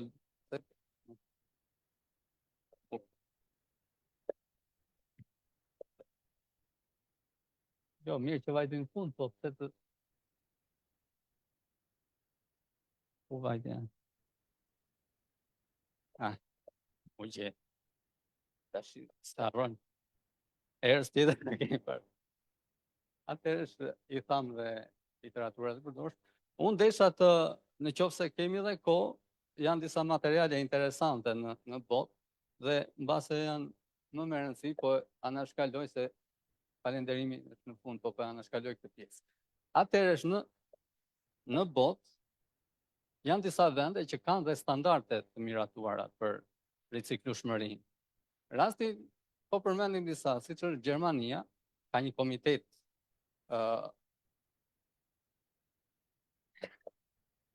kemi dhe institucione ndërkombëtare, të cilët janë globalizuar në përgjithësi Unioni Kombëtar i Laboratorëve dhe ekspertëve në materialet e ndërtimit.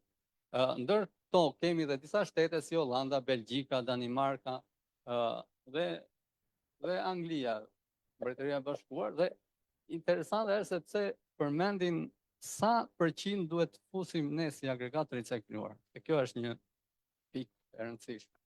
Dhe aktualisht Gjermania është fokusuar më thellë në këtë pjesë dhe ka futur klasat e ekspozimit si kritere në rastin fjalë. Dhe në Gjermani për momentin është 35 deri 45% përdorja e agregatit të ricikluar. Ndërkohë, po ky vend ka bërë studime që thotë që mund shkojmë dhe në 100%. Dhe kjo është edhe dokumentuar dhe me teste, me 100% riciklueshmëri. Me një fjalë, po mund ndodhi që nuk mund të jetë në struktura shumë të larta, po për stresat që kemi element tjera që mund ta përdorësh. Për shembull, Danimarka shkon deri në 100% të agregatit të trash. Kurse Anglia ka një fakti të interesant sepse kjo e përjashton materialin e imët. Thjesht vetëm me material trash. Do me thënë është si rasti në fjalë që ne kemi ndjekur në studimin në fjalë, kemi përjashtuar materialin e imët. Nga studimet të ndryshme kanë dhe disa konkluzione për sa i përket rezistencës që kanë këta materialet të ricikluar. Edhe mund të përmendim disa gjëra këtu, por me një fjalë, i jep në përqindje si krahasimi i betonit të ricikluar me atë me agregate natyrore. Dhe më të rëndësishme, për shembull, mund të përmendim penetrimi, meqense ne thamë thellësia e depërtimit të ujit, ky thot nga 0 deri në 50%. Rasti jonë është shkojmë drejt një vlere mjaft të mirë, poroziteti thot, sepse ose absorbimin e ka vënë nga 0 deri në 40%, sepse tham absorbimi është shumë i lartë. Densitetin e ka vënë nga 5 deri në 15%, rasti jonë ishte te 5%. Tani, siç tham, shumë vende në botë e përdorin dhe këtu kemi disa raste ku është përdorur ky material. Dhe përveç tyre, një material interesant ishte që lojrat olimpike në 2028 në Los Angeles pretendojnë që ta fusin këtë material në rrugët, aksese ndihmëse, edhe qoftë edhe në objekte të një rëndësie, kuptohet më të... Në Gjermani ka disa shtete ose dhe shtete federale të Gjermanisë, dhe në një rast i rëndësishëm që thamë që do shkoj drejt 100%, është rasti i Reinhard Pfalz. Ka një projekt kërkimor që synon që është në Gjermani, shtet federal, ky synon ndryshimin e rregullave aktuale për të rritur ndjeshëm sasinë e agregateve të ricikluara për atë që thamë që ishte deri në 45%, si dhe rastin fjalë thotë që të shkojmë dhe më tej. Zvicra ka prapë të njëjtin, ka përdorur këtë material dhe jep mjaft fakte interesante që tregojnë përdorimin e këtij materiali. Atëherë faleminderit. Thuhet edhe një shembull. Po ha dhe pak kohë. Ku kemi një karrierë. Mentor, sa po të lavdëroja që ke baru spakato që thënë italianët, fix në rrjetë 35 mbaronte fjalë, jo, mbaroj, po do të them. Jo, fjalë e shkurtër. Atëherë, kemi dy komponime, agregatet nga guri gëlqeror, nga gurore dhe lumi. Po ti shohësh dy shigjetat shkojnë në qytet, transportohet dhe betonin e famshëm.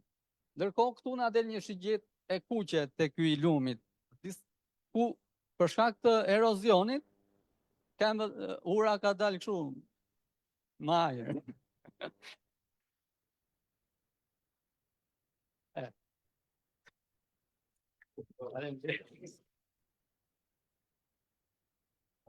Faleminderit mentor. Kush ka pyetje, mund t'i bëj tani. Ladies first.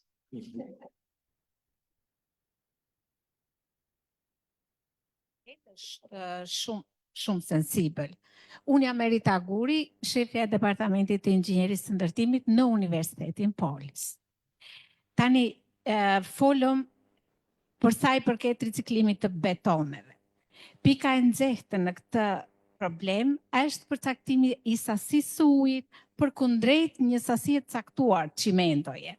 Dhe të kemi parasysh që ne po përdorim një riciklim, një agregat, kemi blura, kemi praninë e shumë mjeteve të tjera, duhet një punë shumë eksperimentale për të parë betone të klasave të ndryshme dhe për të dhënë një rekomandim korrekt përkundrejt, le të themi, shumë kompanive të ndërtimit, shumë përdoruesve të betonit, në këtë drejtim.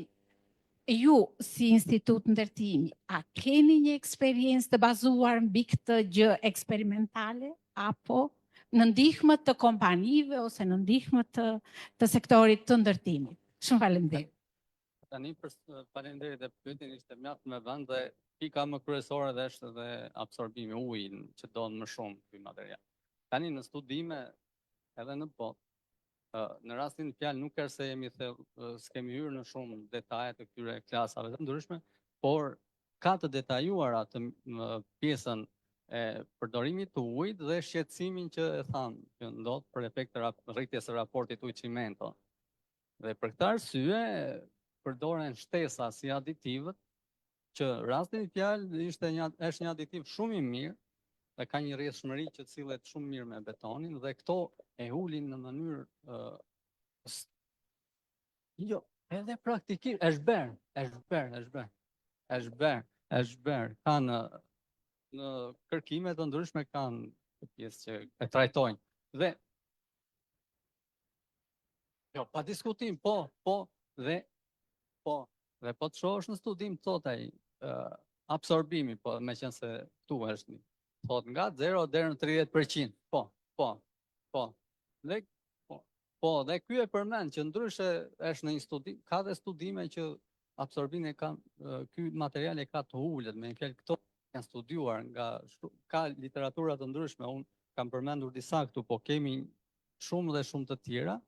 Është 26, po. Një beton me 30. Tani, në rastin e riciklimit është një material i ri, kuptohet, nuk është se jemi në një material që e njohim në rasti betonit natyror, i cili me agregatet që ka një studim dhe e tham që për fat të mirë dhe unë kam bërë dhe për shkushmërinë e ujit, i cili në betonin e vjetër, po ta vjen re aty për shkak se ishte rritur marka klasa, si më thua, 50 megapascal dhe 2 fish të saj. Unë në laborator kam dhe raste edhe më shumë se 2 fish.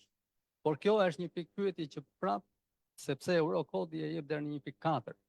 Po tani kjo mund të jetë në lidhje me çimenton, se çimentot atëhershme kanë qenë të ndara, siç e dini edhe vetë ju akoma nga eksperjenca, kurse tani e ka ulur, e ka shpend 1.4. Dhe u them pse e ka shpend 1.4, atëherë mund të jetë faktori çimento, që çimento si është rritur rezistenca. Ndërkohë, këtë aftësi e ka pasur për një kohë më të gjatë. dhe ndodh që konkluzioni është edhe tepërtimi i ujit ishte rreth 12 mm në rastin e betonit ekzistues. Kurse ky i ricikluari ishte 21-22. Duke pa aditiv nuk diskutohet kjo. Juve. Ah, tek. Po, falem.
Mjaft interesante të gjitha tematikat. Tu çdo gjë ishte mjaft e thënë trajtimi i këtyre pikave, po në rastin fjalë nuk është se është trajtuar, se është një sër e gjerë e këtyre studimeve dhe në të ardhmen në vijim do kërkojmë dhe në këtë pjesë. Faleminderit. Po, e kishte cilësuar se Atëherë faleminderit. Mirë, faleminderit inxhinier. Urime. Kalojmë në referimin e fundit për këtë seancë. Janë profesorët nga Fakulteti i Shkencave të Natyrës, Ledi Xhaxhiu, në bashkëpunim me akademikun e asociuar profesor Besnik Bare, administrimi i mbetërinave të ngurta inerte në Shqipëri, sfidat dhe perspektivat, dhe thuash një trajtim përmbledhës, përgjithësues i këtij problemi. Faleminderit Fjala për ju. profesor. Përshëndetje të gjithëve. Unë jam Ledi Xhaxhiu, dhe vi nga Fakulteti i Shkencave të Natyrës, Departamenti i Kimisë. Do thoni ju ç'është Departamenti i Kimisë me këtë temë. Unë përveç qenë pedagog aty, kam pasur detyrën e zëvendës ministrit të mjedisit për një farë kohë dhe jam marrë me Komitetin e Menaxhimit të Mbetjeve të Ministrisë. Bashkë me profesor Besnikun i marrë goxha me çështje mjedisore, kështu që kam bërë një ekspoze të shkurtër, domethënë problematikave të mbetjeve të ngurta inerte në Republikën e Shqipërisë dhe gjithashtu perspektivat e menaxhimit para këto në terma afat shkurtra, afat mesme dhe afat gjalla. Kështu që fillimisht duhet ta nis me këtë figurë, si shikoni, mbetje nga një ndërtim të pandara, do ta theksoj domethënë, sepse do dalim tek çështja e ndarjes pastaj të trajtimit të mbetjeve veçma standard. Fillimisht le të shikojmë një hyrje të shkurtër, domethënë, që menaxhimi i mbetjeve është tepër i rëndësishëm para kjo në aspektin mjedisor, sikur diskutuam pra shkaktojnë ndotjen mjedis, para në aspektin ekonomik sepse mund të kursehet për këtyre shumë, dhe gjithashtu aspekti shëndetësor, domethënë, pra do të thotë nëse do të depozitohesh në mjedis, ne do shikonim që do kishim kalimin e shumë substancave apo lëndëve në mjedis, të cilët mund shkaktojnë domethënë efekte shëndetësore më pas tek personat ekspozuar. Gjithashtu duhet të theksoj shkurtimisht që mbetjet e ngurta inerte këtu kryesisht janë mbetjet e ndërtimit, të cilat vijnë nga materialet e ndërtimit, por jo vetëm, gjithashtu kemi dhe materiale sintetike të përdorura dhe gjithashtu mineral. Pra, mund të përmendim betoni, gurët, asfalti, mund të përmendim plastikën, metalet e përdorura e të tjera. Dhe së treti, duhet të theksoj që pavarësisht se janë bërë shumë përpjekje për menaxhimin e mbetjeve, ku ne kemi legislacione gjithçka, për përpjekje për menaxhimin e mbetjeve komunale, qofshin apo industriale, nuk është arritur trajtimi dhe menaxhimi i mbetjeve të ngurta inerte në vendin tonë, pra ka shumë për të bërë në këtë trajtim. Kështu që le ta nisim fillimisht me situatën aktuale. Gjenerimi i mbetjeve në Shqipëri vjen kryesisht për shkak të ndërtimit të gjerë. Ne shikojmë qytetet e mëdha si Tirana, Durrësi, Vlora e të tjerë kanë një ndërtim të shtuar. Gjithashtu përveç tyre një nga burimet e tjera që shkakton mbetje është efekti sismik. Ne pam që kemi pasur tërmete dhe se shkak e tërmeteve, pra janë gjeneruar goxha mbetje të ngurta. Atëherë vjen çështja e menaxhimit të mbetjeve të ngurta inerëte. Për pikën e parë është depozitimi i tyre në landfill, pra çështja që çdo kush nga vendet me mundësi të ulta ekonomike do të bënte, pra do të depozitonte në një vend i cili ishte relativisht i sigurt, por landfillin e dim që kërkon një farë mirëmbajtje për shkak të fenomeneve të depërtueshmërisë në një kohë të gjatë të materialeve në shtresat e ndryshme nëntoksore. Dhe gjithashtu shikojmë që në vendin tonë kemi përpjekje shumë të kufizuara të riciklimit të mbetjeve të ngurta. Atëherë fillimisht dua të theksoj nga aspekti ligjor që ne kemi fillimisht strategjinë kombëtare të menaxhimit të mbetjeve 2010-2025, e cila ka ose vendos bazat e trajtimit të gjithë mbetjeve, duke përfshirë këto mbetjet e ngurta inerte. Dhe problematika tjetër është kjo që pavarësisht se ne kemi këtë akte, domethënë ligjore dhe nënligjore, shikojmë që nuk është bërë shumë përsa i përket çështjes së menaxhimit të mbetjeve të ngurta inerte në vendin tonë, pavarësisht se ka përpjekje shumë për trajtimin e mbetjeve të rrezikshme dhe jo të rrezikshme.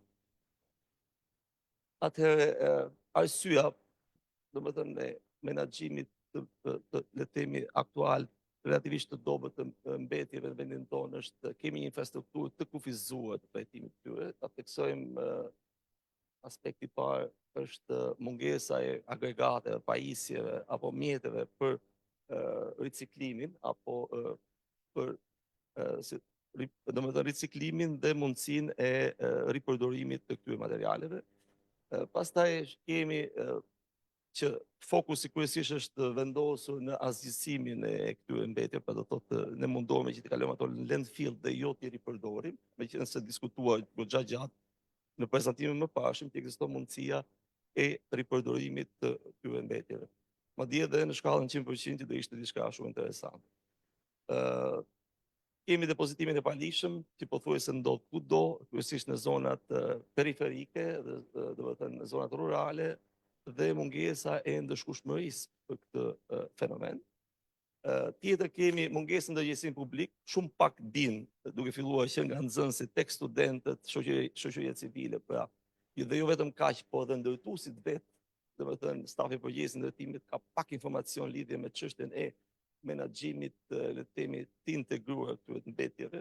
Është shumë e domosdoshme dhe imperative që kjo të klojë, domethënë kryesisht me mediat, pastaj materiale mësimore që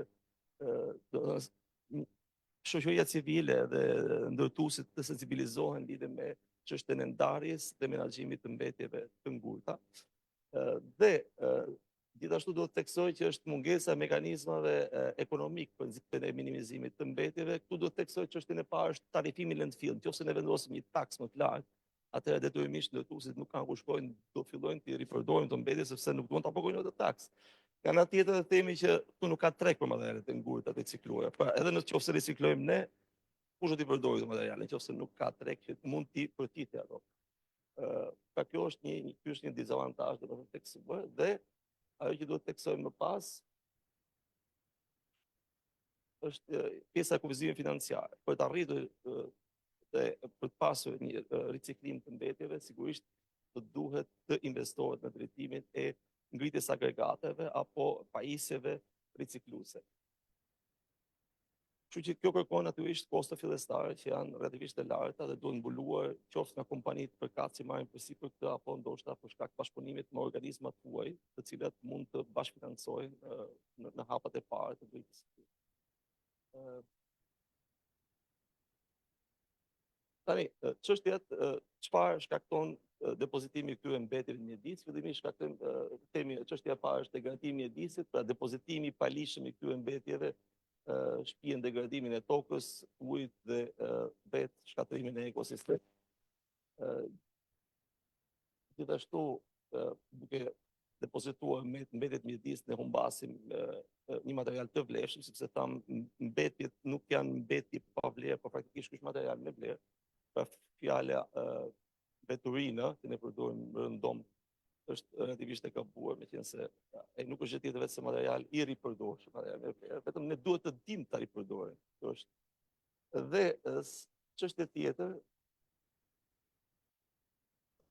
është tejkalimi i kapacitetit të landfilleve, duke qenë se sikur se theksova, shumë vende me pamundësi të trajtimit të tyre ricikluese depozitojnë vazhdimisht mbetjet të ngurta inerte në landfill, gjë që shkakton tejkalimin për mbushjen e landfilleve dhe detyrimisht lind nevoja e krijimit apo domethënë depozitimit në landfille të reja. Duke shkaktuar kështu patjetër, domethënë zënë e sipërfaqes tokës, njëkohësisht rritje të kostave të trajtimit të tyre. Atëherë, pikat ku mund të punohet është fillimisht përmirësimi i infrastrukturës së riciklimit. Kjo mund të bëhet duke investuar pra në impiantet e riciklimit, në mënyrë tillë që të trajtohen këto materiale dhe mund të përdoren më tej materialet e ricikluara në industrinë e ndërtimit.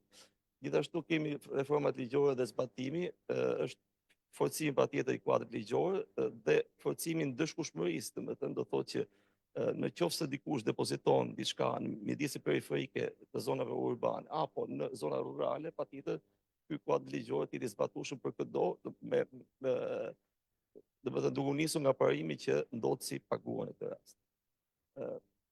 Dhe gjithashtu është dhe promovimi i ndërgjegjësimit publik, pra do thotë të bëhet një fushat, një kampanjë kudo në shkollat duke filluar që ndoshta që nga kopshtet, shkollat nëntëvjeçare, pastaj të mesme dhe të larta në lidhje me çështjen e ndarjes së mbetjeve, riciklimit të tyre, përfshirë këtu dhe këto mbetjet e ngurta të ndërtimit.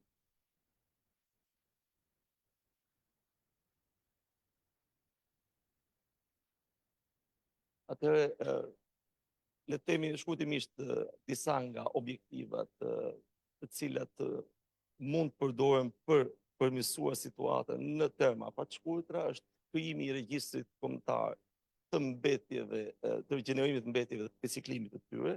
Pastaj është nisja e programeve pilot të riciklimit në qendrat kryesore urbane si Tirana dhe Durrësi. Dhe hapi i tretë që do theksoja është forcimi i aspekteve ndërshkrimore për thyrje të ligjit apo shkelje të normave ligjore për sa i përket depozitimit të mbetjeve. Pra, kjo ishte në terma fat shkurtë, terma fat mesëm shkurtimisht është ngritja e agregateve njësive të riciklimit të mbetjeve të ngurta, inerte, përfshirja e planeve të menaxhimit të mbetjeve nga vetë ndërtuesit, dhe së treti është nxitja e bashkëpunimit me institucionet të huaja të cilat të mund të bashkëfinancojnë projekte të ndryshme të riciklimit. Në tema afat gjatë, mund të theksonim që në qoftë se ne i përmbushim këto pika që u theksuam për temat afat shkurtë dhe afat mesme, mund të bëhet arritja e normave të riciklimit 50 ose mbi 50%. Gjithashtu zvoglimi i varësisë nga depozitimi i mbetjeve të ngurta inerte në landfill dhe riciklimi dhe ripërdorimi i tyre, dhe gjithashtu pozicionimi i Shqipërisë në një nga le të themi vendet e rajonit që riciklon dhe ripërdoron më shumë mbetje të ngurta të ndërtimit. Pra, kjo ishte shkurtimisht çfarë duhet të tregoja si përfundim. Themi që menaxhimi i mbetjeve përbën një sfidë për vendin tonë, por gjithashtu edhe mundësi për të ardhmen.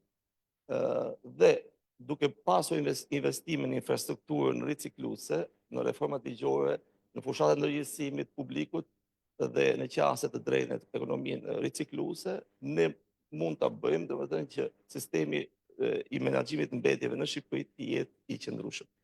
Me këtë dua t'ju falenderoj duke treguar një figurë këtu të menaxhimit të mbetjeve, e cila praktikisht niset nga materialet ndërtimit dhe duke soptuar më tej ato, mundet të përftohen materiale të cilat mund të riciklohen, sikur se shikoni, duke prodhuar materiale të reja të ndërtimit, ndoshta sikur se theksuar edhe pak më përpara në shkallën 100%.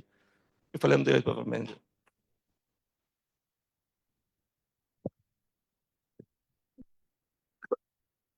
Faleminderit profesor Kledi për paraqitjen e përmbledhur, të them, të çështjeve të përgjithshme të trajtimit të mbeturinave të ngurta në Shqipëri.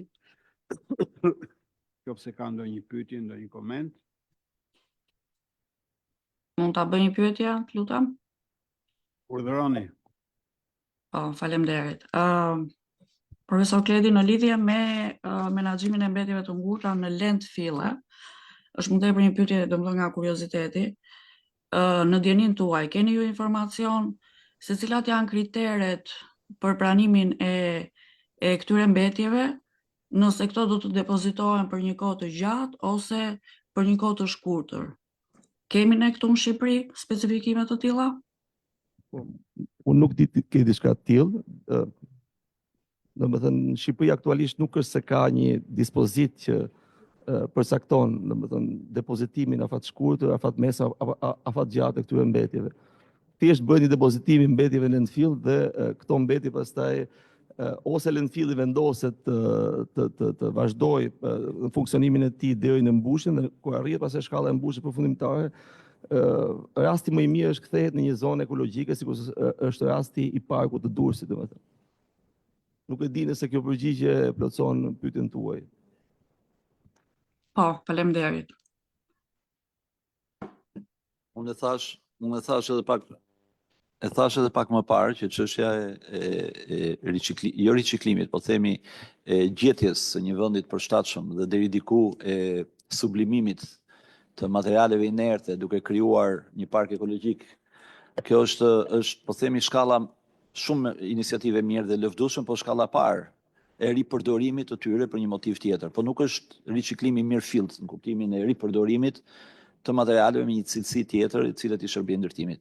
Kështu që është një hap i mirë, sepse dikur ato thjesht hidheshin, duke dëmtuar dhe ambientin edhe duke krijuar, po themi, edhe një imazh që ne e njohim shumë mirë, por nuk është riciklimi mirëfillt, që do të thotë shumë shpejt duhet dalim nga kjo fazë dhe duhet hyjmë në atë gjën që në fillim të mendohet, që kur ndërtohet, mendohet si do shkatërrohet dhe që në teknologjinë e ndërtimit mendohet që ky shkatërrim të jetë duke dëmtuar sa më pak ato materiale në mënyrë që shkalla e përdorimit të tyre të jetë sa më efikase dhe sa më intensive. Se po nuk u mendua që në fillim nuk je në gjendje ta shkatërrosh me inteligjencë, që do thotë ta shkatërrosh për ta ripërdoruar. Këtu pranë nes, ke Millenniumi u prish para ca kohësh, ka qenë një sallë e madhe që përdori për disko. Ishte dhe domethënë unë isha kjo pjesa atyre që menaxhuan atë çështje në kuptimin administrativ dhe duke folur me ata që e kishin ndërtuar, ata thanë se na falni. Ju lutem mos sillni fadronat, sepse fadronat e juaja do ta shkatrojnë këtë gjë dhe do jetë pakthim.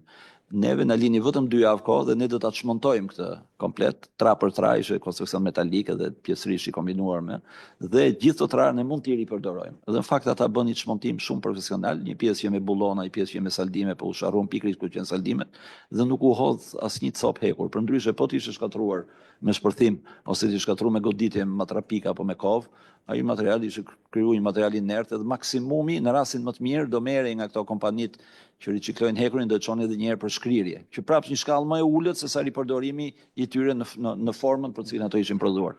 Duhet të them që këtu është një botë sa fantazioze, aq i jashtëzakonshme për punën këtë sektor, shpeshherë me një përfitim edhe të madh ekonomik, por kjo bëhet vetëm thash edhe një herë nëse është inteligjenca e ndërtuarit në mënyrë tillë që të mendohet që si do ripërdorohet ditën që ato do shkatërrohen. Është sfidë e vështirë, por që gjithmonë ka një fillim. Të lutem zoti Bare. Faleminderit. Në fakt ky rast që përmendi shkreli është rast ideal dhe do ishte fantastike nëse ne do kishim këto eksperjenca dhe do ishin modele që do mbilleshin. Në Shqipëri ne e dim si menaxhojmë mbetjet e veçanërisht mbetjet urbane, ne qoftë duke filluar nga ne si familjar që nxjerrim nga njëra të tesin aty tek vendi kur rregullat dhe praktikat në botë janë komplet të ndryshme. Ajo që unë do thoja dhe që Kledi e tha pak, por nuk u ndal shumë, është nevoja e minimizimit të mbetjeve inerte. Dhe një nga domethënë eksperienca në Kinë, në Hong Kong, në këto vendet ku kanë patur të zhvillime urbane të jashtëzakonshme dhe inertet kanë përbërë një problem shumë të madh, është ajo që tha Kledi, vendosja e tarifave për depozitimin e mbetjeve dhe fillon të interesohet vetë ndërtuesi që t'i minimizojë këto.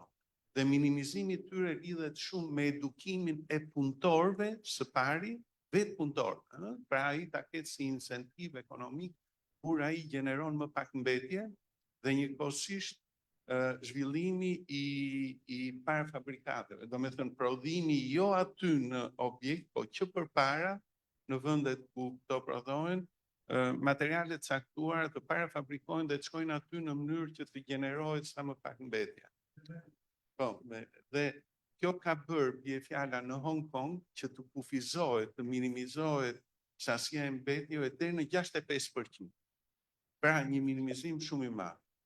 Dhe sigurisht në këto raste do ishte mirë me qenë se ne si kemi këto struktura që të ketë vend depozitim për mbetje tiner të ketë në veçantë, mos tjetë së bashku me ato tjera, që si thua kjo magazin të mund të ripërdoret pastaj për të ricikluar dhe për të, me qenë se është një lëndë e parë dytësore, si thua, pra nuk është një mbeturi, nuk është ashtu, por që ka vlera ekonomike dhe mund të futet në ekonominë e vendit. Nisu nga ky aspekt, do thoja shkurtimisht diçka, përse i përket rritjes së tarifës, kjo mund të ketë efekt pozitiv afatgjatë, por afatshkurtër ndoshta në një ekonomi që nuk është shumë konkurruese, mund të çojë edhe në rritjen e çmimit. Ne këtë kemi parë në depozitimin tani të lethimit të dherëve në landfillin e Tiranës. Automatikisht ka çuar në rritjen e çmimeve të ndërtesave, domethënë mund të dalë dhe diçka e tillë. Ky është një problem. Pika e dytë, çështja e landfillit është që në rast se ne depozitojmë mbetjet landfill pa menduar për mirëmbajtjen e këtij landfilli, landfilli ka një afat përdorimi i cili në qoftë se kalon këtë afat, ato shtresat mbrojtëse humbasin mbetjet e tyre mbrojtëse dhe automatikisht ndodh procesi i rrjedhjes apo likit që quhet ndryshe, domethënë kalimit materialeve të ndryshme në shtresa, kështu që shkaktojmë automatikisht një ndotje të mjedisit edhe me këtë punë. Kështu që landfillet me kalimin e kohës duhet mendohet të ritrajtohen ose riciklohen këto materiale, kështu që duhen zgjidhje. Në tim depozitimi në landfill është që hajti i groposim aty se nuk dim çfarë të bëjmë ose nuk mundemi çfarë të bëjmë. Është një nonsens që nuk duhet të ekzistojnë afatgjatë. Ka vende të tilla si India, Kina që kanë uri për mbetje. Këto janë ar gri, nuk janë mbetje. Për mua unë nuk e përdor fare fjalën mbetje. Por meqense se e përdoret si terminologji mbetje, këto janë ar gri. Dhe Shqipëria që është në një bum ndërtime, sidomos rrugësh të reja, të është absurde dhe papranueshme që këto mbetje të mos përdoren për nënshtresat rrugore. Janë totalisht të pa rrezikshme, madje shkohet deri aty sa përdoret hi fluturues nga termocentralet dhe jo hi fluturues, dhe hi fluturues është prap një ar gri, por janë mbetje që vërtet përbëjnë rrezik potencial dhe prap ato menaxhohen dhe përdoren suksesshëm, sidomos në Indi. Pra vende të tilla që kanë uri për këto mbetje dhe ne nuk dimë çfarë të bëjmë, është një kamban alarmi që do të thotë që të mbledhim të gjitha energjitë, vullnetin dhe të propozojmë atë që duhet bërë që këto mbetje të gjejnë përdorim. Rrugët tona mund të kanë kapacitet për të akomoduar çdo lloj mbetje, madje jo vetëm tonat, po edhe mbetje nga rajoni. Faleminderit. Tani uria pse vjen? Uria vjen për një motiv shumë thjesht, se edhe indianët kanë male, edhe indianët kanë lumej, Kina ka male, ka lumej etj. Uria vjen se kostot për të përdorur një burim natyror janë aq të larta, tarifat janë aq të larta, mundësia për të marrë lejet për të shfrytzuar burimet natyrore janë aq të vështira dhe procedurat burokratike janë aq të ndërlikuara, saqë përdorimi i mbetjeve bëhet me leverdishmëri ekonomike. Pra këtu gjithmonë çështja e balancave ekonomike, tarifa është gjithë një sistem. Po, padyshim. Absolutisht, po duhet të themi gjithë është një sistem që nga edukimi në shkollë në këtë histori, që nga projektimi nga projektuesit që projektojnë me teorinë që ato nuk mund të jenë mbetje, po do jenë material, po themi lëndë e parë për të bërë qoftë shtresat rrugore etj. Deri ke politikat shtetërore, po themi ose politikat lokale në rastin e pushteteve vendore, të cilat e vështirësojnë jetën atyre që duhen të përdorim direkt burimin natyror me kostot ulët, se gjithë historia aty është, do të çojnë detyrimisht në rritjen e interesit për ripërdorimin e mbetjeve, në ato që ju e quajtot uri. Mënyra më e mirë për të edukuar krahas asaj çfarë bëhet në tekstet shkollor është edhe aplikimi i gjobave.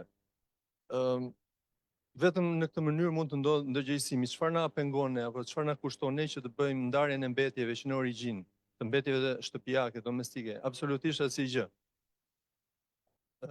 Për mua nuk ekziston fjala e vështirë. Më vjen keq, por thjesht domethënë duhen gjetur mekanizmat e nevojshëm. Jo, padyshim, duhen përdorur gjithë mekanizmat. Unë po jap vetëm një Vetëm në këtë mënyrë mund të ndodhë ndërgjegjësimi derisa të bëhet shprehje dhe kulturë. Çështja e edukimit është një çështje e cila fillon që në shtëpi, që në familje.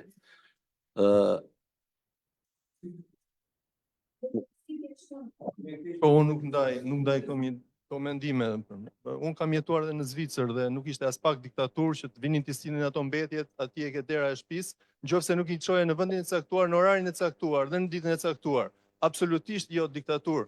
Është respekt për natyrën, për komunitetin, për vetvete, për jetën, për shëndetin dhe për gjithçka. Okej, me qënë se ka një debat të ndezur dhe të vogël për këto çështje, po që në një farë mënyrë e shanson raport me tematikat tona, unë ju ftoj të pim një kafe, bëjmë një pushim dhe mund t'i konsumojmë edhe me njëri tjetrin në këmbë ose ulur këto gjëra.